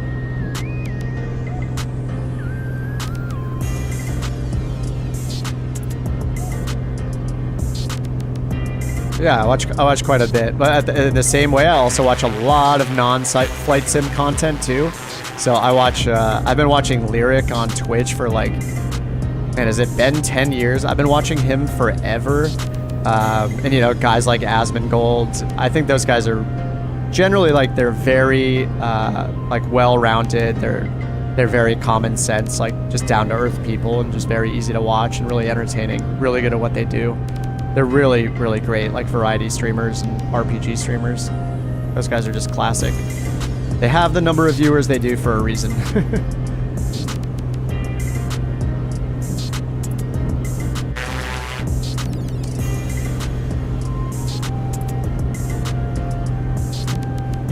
Have to learn analog. Yeah, I think like if you have any aspirations of flying in real life, going analog is a much more realistic thing to do, just because you're most likely going to end up renting and paying for a cheaper plane. You're probably not going to jump in an SR-20 or something like that, or anything with a G1000 suite in it right off the bat, because those are much more expensive per hour. So I would guess, you know, I'm not a real pilot or anything, but just based on like my partner and her flying and stuff like that, seeing the planes she's trained in, you're more than likely going to be in something like this. You know, mostly analog. You know, maybe not as fast as the Comanche, but you're going to be in something similar to this.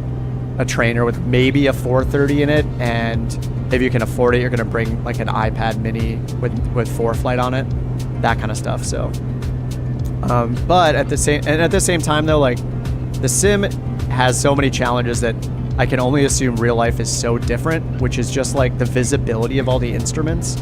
So it can be really, really hard to check your altimeter setting in a plane like this, right? Like doing this and trying to look at my altimeter setting like that it takes a lot of clicks and movement to just look at it, compared to something like real life, which I can only assume it's much, much more natural, right?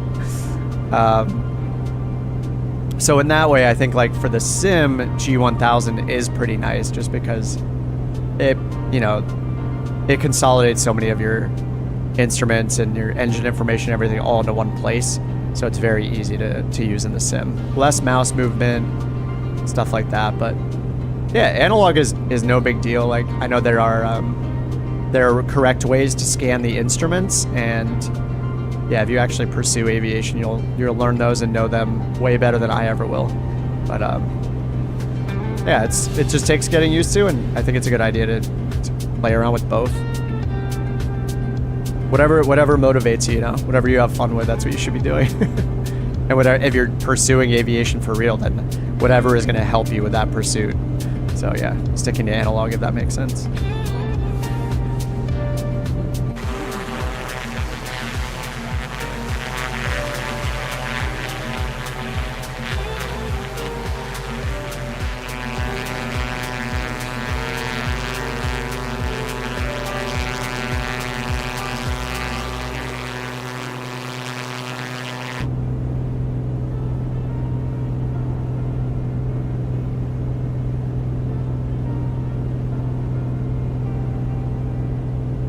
Oh, eye tracking. One is the Tobii, Tobii. I have one right in front of me. So you'll see me, like I just turned it on. So yeah, it has head and eye tracking. So you might see it's pretty subtle, but I have some of the eye tracking set up. You can basically choose how much it responds to head and eye, but yeah, it's nice. I mean, it even works with my microphone in front of my face. It's detecting my head and stuff pretty well. There's also the Track IR that people use. Track IR is a bit,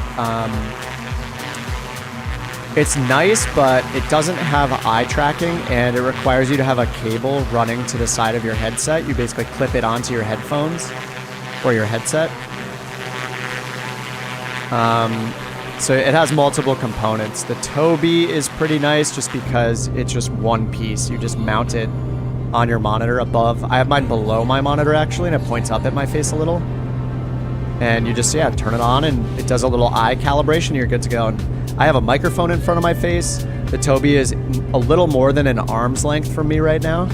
And I'm wearing glasses as well, and it's working, you know, it's working great. And I haven't really spent much time calibrating it or dialing in my settings in Flight Sim for it, but yeah, and if you play other games too, you play DCS or Star Citizen, whatever, space combat games, anything like that, you're going to want something like the Tobii anyway, because it's just going to make that game more fun too.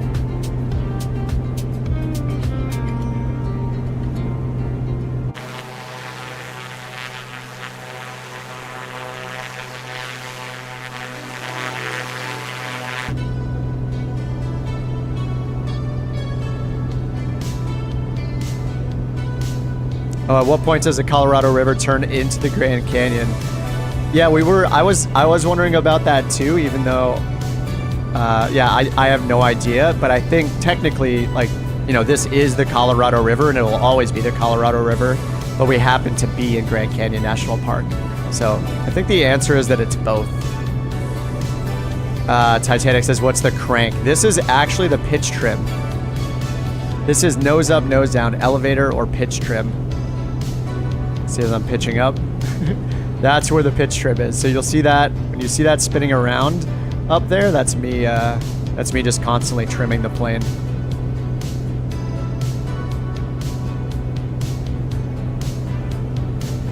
Yeah, it's a funny spot for it.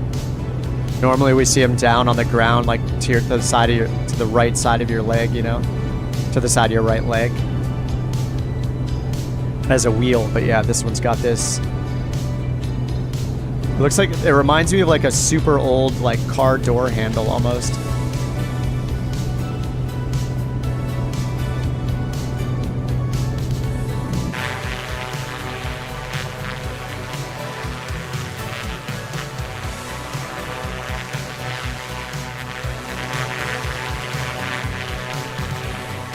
Look at the color here, is awesome. Switchbacks coming up. This might be the part where we, I'm definitely gonna stay a little higher here. I'm definitely not gonna be doing like 60-degree banks in this thing at any good rate. I think the turn rate might be a little limited, so I'm gonna play it safe. Oh, you guys are pretty far down there. I don't know, maybe I should go down. I can always slew up if something bad happens, right? All right, we gotta go down for science.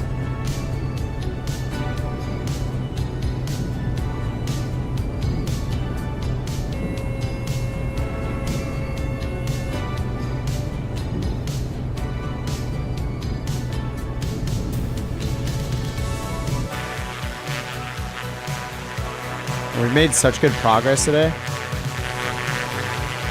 I think on a future date, like we had, let's see, we had 2,200 miles left in the route when I got on. Oh no, this turn. Ooh, this is so steep. Step on the ball, step on the ball.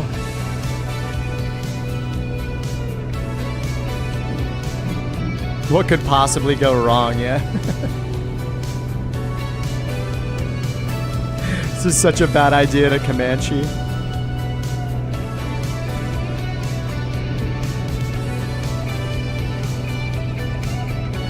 The visibility in this is not great either.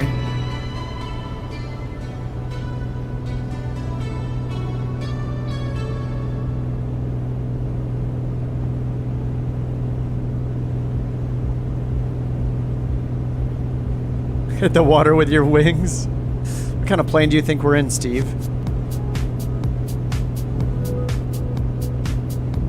This isn't Top Gun Maverick. Not yet, at least. Load up the nitrous. Load up the turbo engine. Throw a jet engine on the back of this thing.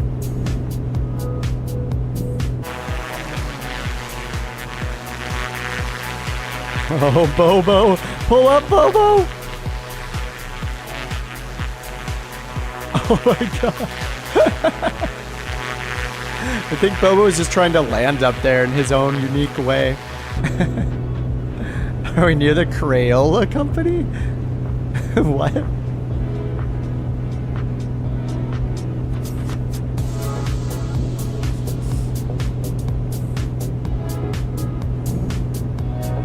Talk to me, Goose. Got this.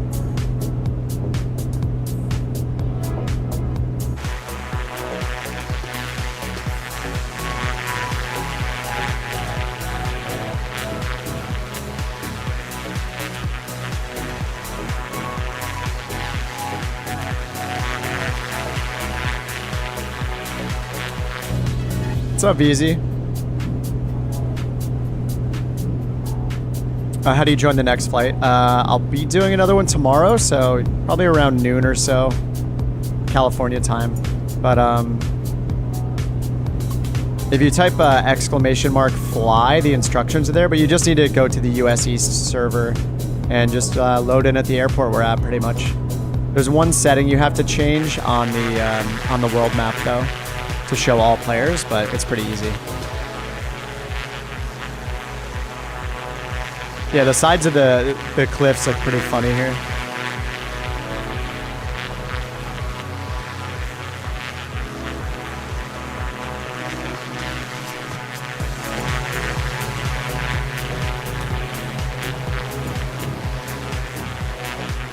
Dude, Pry Fly is so low.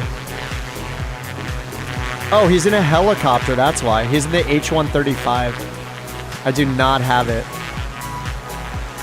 In this chat, VZ, just type exclamation fly, and it'll print them out for you. Oh, there it goes. It found it. But yeah, I mean, it's just 2 settings you have to change, and then you just spawn it at whatever airport we're at, or gonna be at, or, you know, anything like that, and we'll just be there. You don't have to, like, join a group or anything like that. Think of it as like an MMO, you know, where if you're in the right spot as everyone else, same spot, then you'll see him.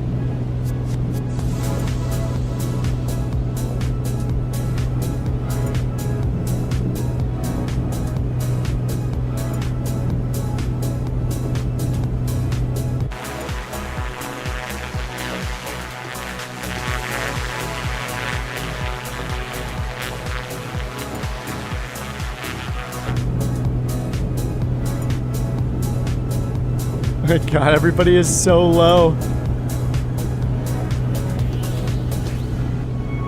And the like the airframe is very upset right now because we're overspeeding. We're going 190. Well, we're not quite overspeeding, we're almost there. Once we get into that yellow band, it starts shaking around.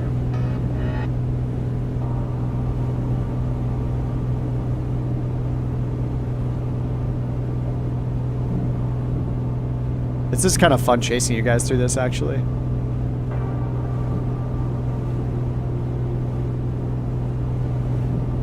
I wish the visibility was better in the Comanche. Visibility is kind of crap in this thing. Bobo just did a barrel roll.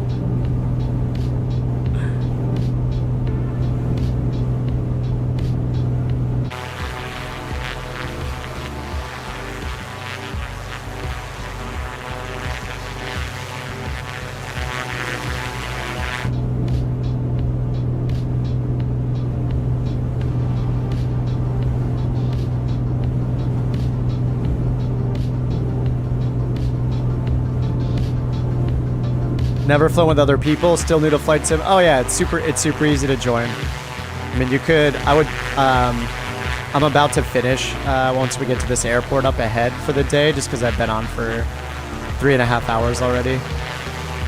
And we did a lot of manual flying today, but I'll be on again tomorrow and on again Sunday.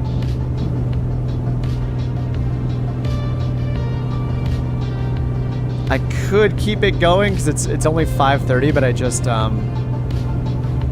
it's been a lot of manual flying, so I think it'd be a good idea to be done for the day. So our last airport, yeah, we're gonna stop at Grand Canyon. It's called Grand Canyon Bar 10 Airstrip, 1 Zulu 1.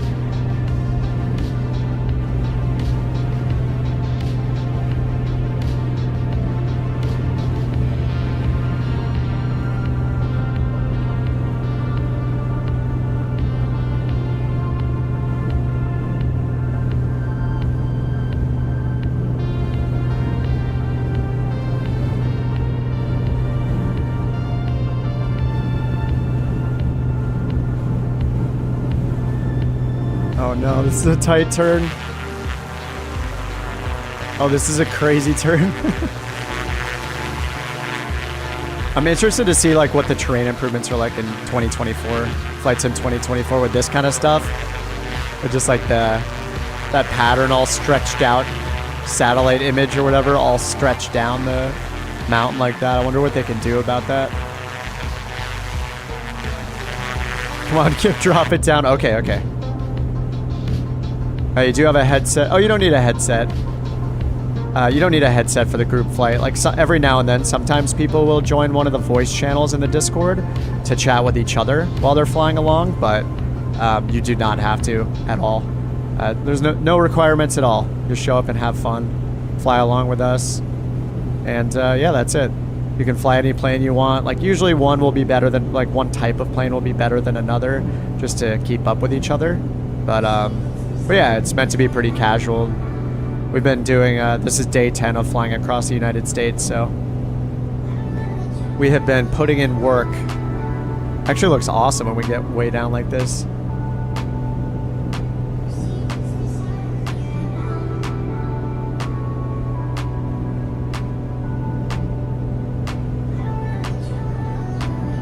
Definitely no ATC lingo. No, don't worry about that.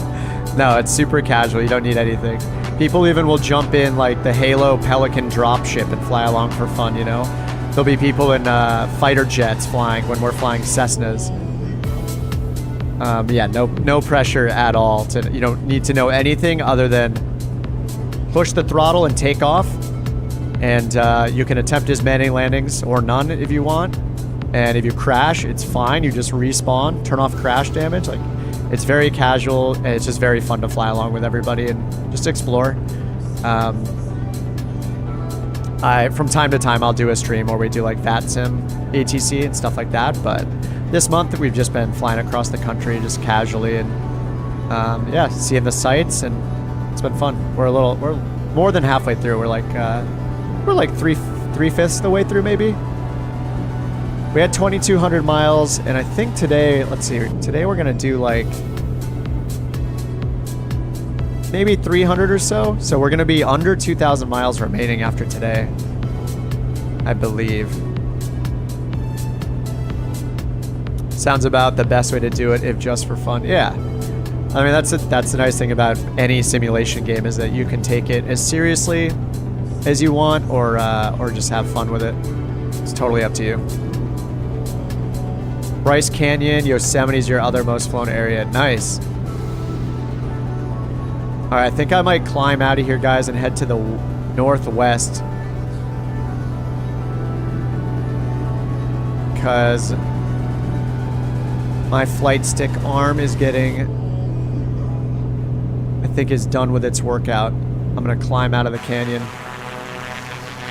I'm going to make my way over to 1 Zulu 1. It's like to our northwest.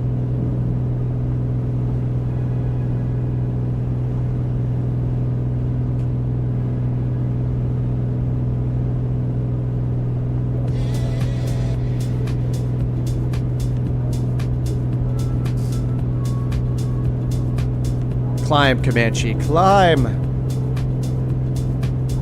Make sure I'm being nice to the RPMs. Whoops. That's so funny. You can get to the walk-around cameras. A little too high on the RPMs. There we go. Oh, I forgot I have the digital one in the middle there. Right here, we got our manifold pressure and our RPMs.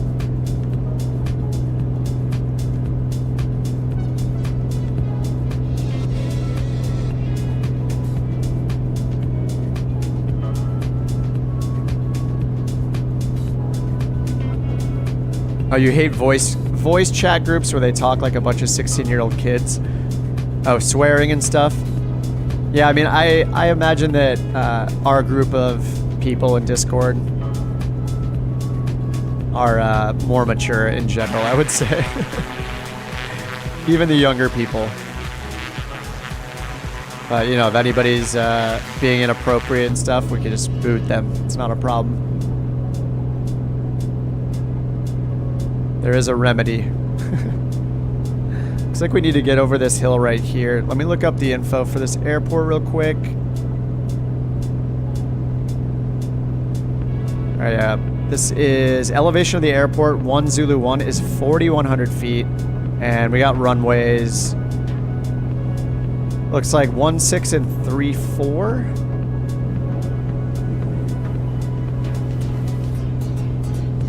Does the Garmin actually show other players in live mode that are near you? Yes. Yeah, I don't have traffic turned on, but like this is the 5:30. I could move over to the traffic page. It's off, but there I can turn it on. There, now it's on. Now we see traffic. Not only here, but if I go back to the other pages. Yeah. You can see all the multiplayer traffic. It works on the 530, the 430, and the G1000.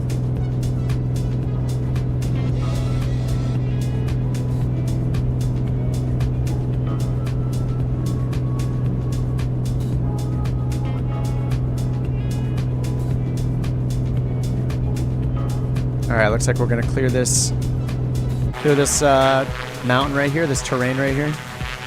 Can't even really call these mountains because they're just, everything is a mountain in this area. Oh yeah, airport elevation is 4,000, so I'm at 6,400 feet and climbing. And yeah, runways look like 1-6 and 3-4 plateaus. There it is right over there. Alright, this is going to be our final stop for the day. Got a good like 3.5 hours of flying in today. What time is tomorrow's flight? I usually do it around noon, sometimes a little earlier, but I've been sleeping in since I've been sick, so it probably more like noon. Maybe into the early afternoon California time as well. Alright, mixture rich, prop full forward. What is the first notch of flaps in this thing? I don't know. I'm just going to pull it out, raise the nose. I think I got to do some S turns here.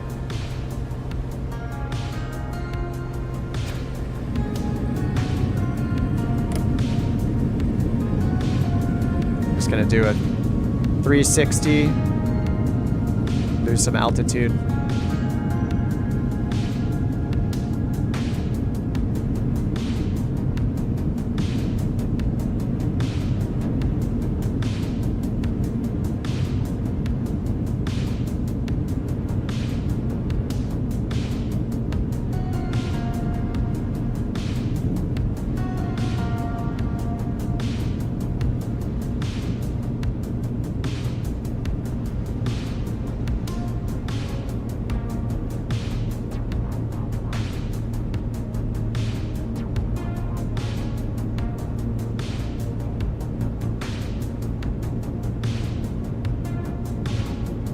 Alright, much better.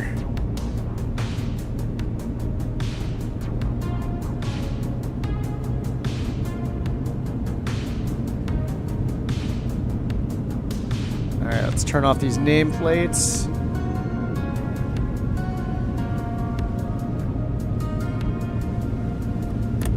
Already in full flap range, so I'm just gonna get them down step by step. Let's make sure our gear is down. Looks good.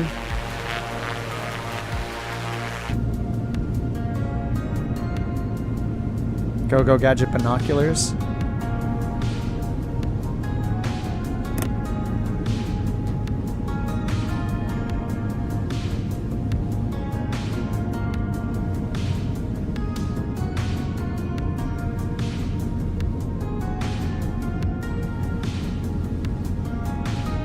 Yeah, this is really cool how it's in like this little valley here.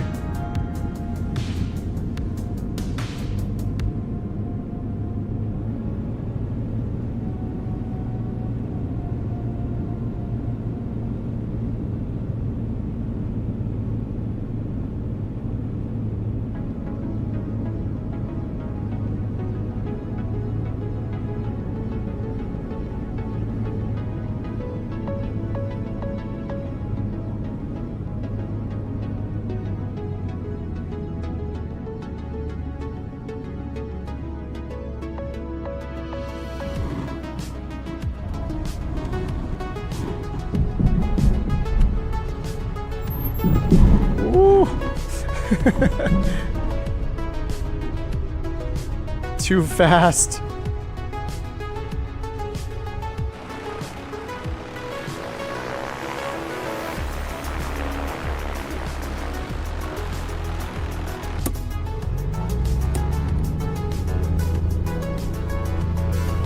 Alright, looks like most of you guys are behind me. Flip it around.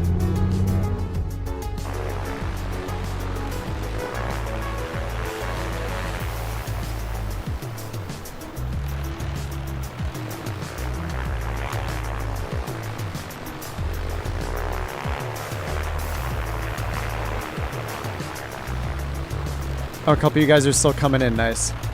Pull out the good old drone cam.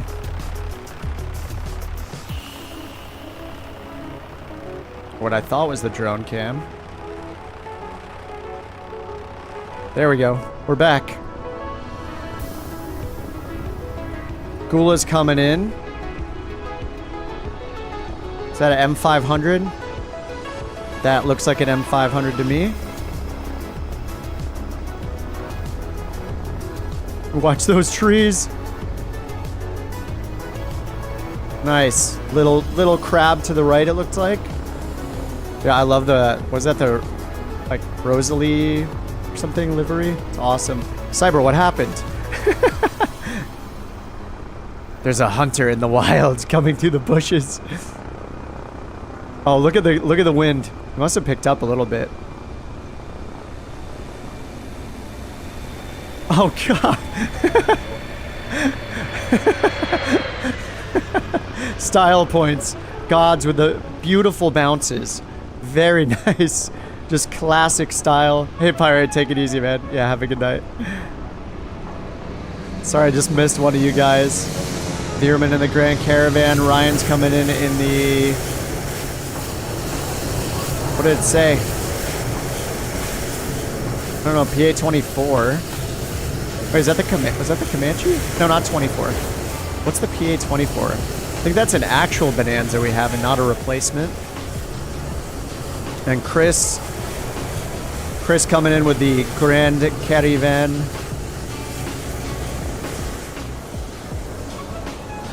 Is it the PA-24 the Comanche? Or was that an Arrow? I always get them mixed up. Very nice, my friend. Christmas presents for us all in the FedEx livery. You know what's weird is Bobo's name's showing up in blue now. I think a lot of us have each other on our friends list. I think it's supposed to show a different color name for friends, but you're in a glider. You just changed planes again. Oh, it is the Comanche. Yeah, okay. Okay. 24 is the Comanche. What's the Arrow? The Cherokees are PA-28s, I think? I always mix the numbers up. There's just so many numbers to learn. And letters, actually.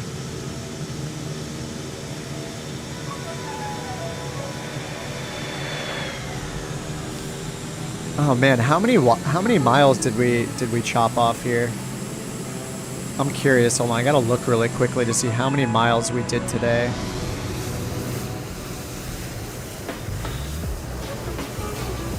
What's today? It was day 10, right? Day 10. So before today, we'd completed 2,978. And today we went 254 miles. So that means we are officially under 2,000 miles. And 1984. Good year. 1984. 1,984 miles remaining. Out of 5,200. We're under 2,000 now. Absolutely incredible. Great job, everyone. Whew. All right, well, we still have more Grand Canyon to go through tomorrow, so I'll be back tomorrow. Hope to see you guys back tomorrow as well. We'll continue our trek. I think the end is in sight. But we had some awesome... I mean, I don't know. Today was great. I had a really fun time playing around with the Juice Goose again. So a good little break for some silliness. So 5,200 miles is the length of this entire route that we're flying across the U.S. from corner to corner with a lot of zigzagging. So yeah, thanks again, guys. Thanks for joining as usual. Really appreciate it.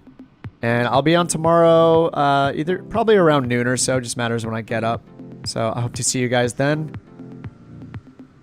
Alex, if you're still here, thanks so much for the gifted memberships earlier. And Hugh, if you're still here, for the 20, and Thomas for the $2 super chat. Appreciate all the super chats.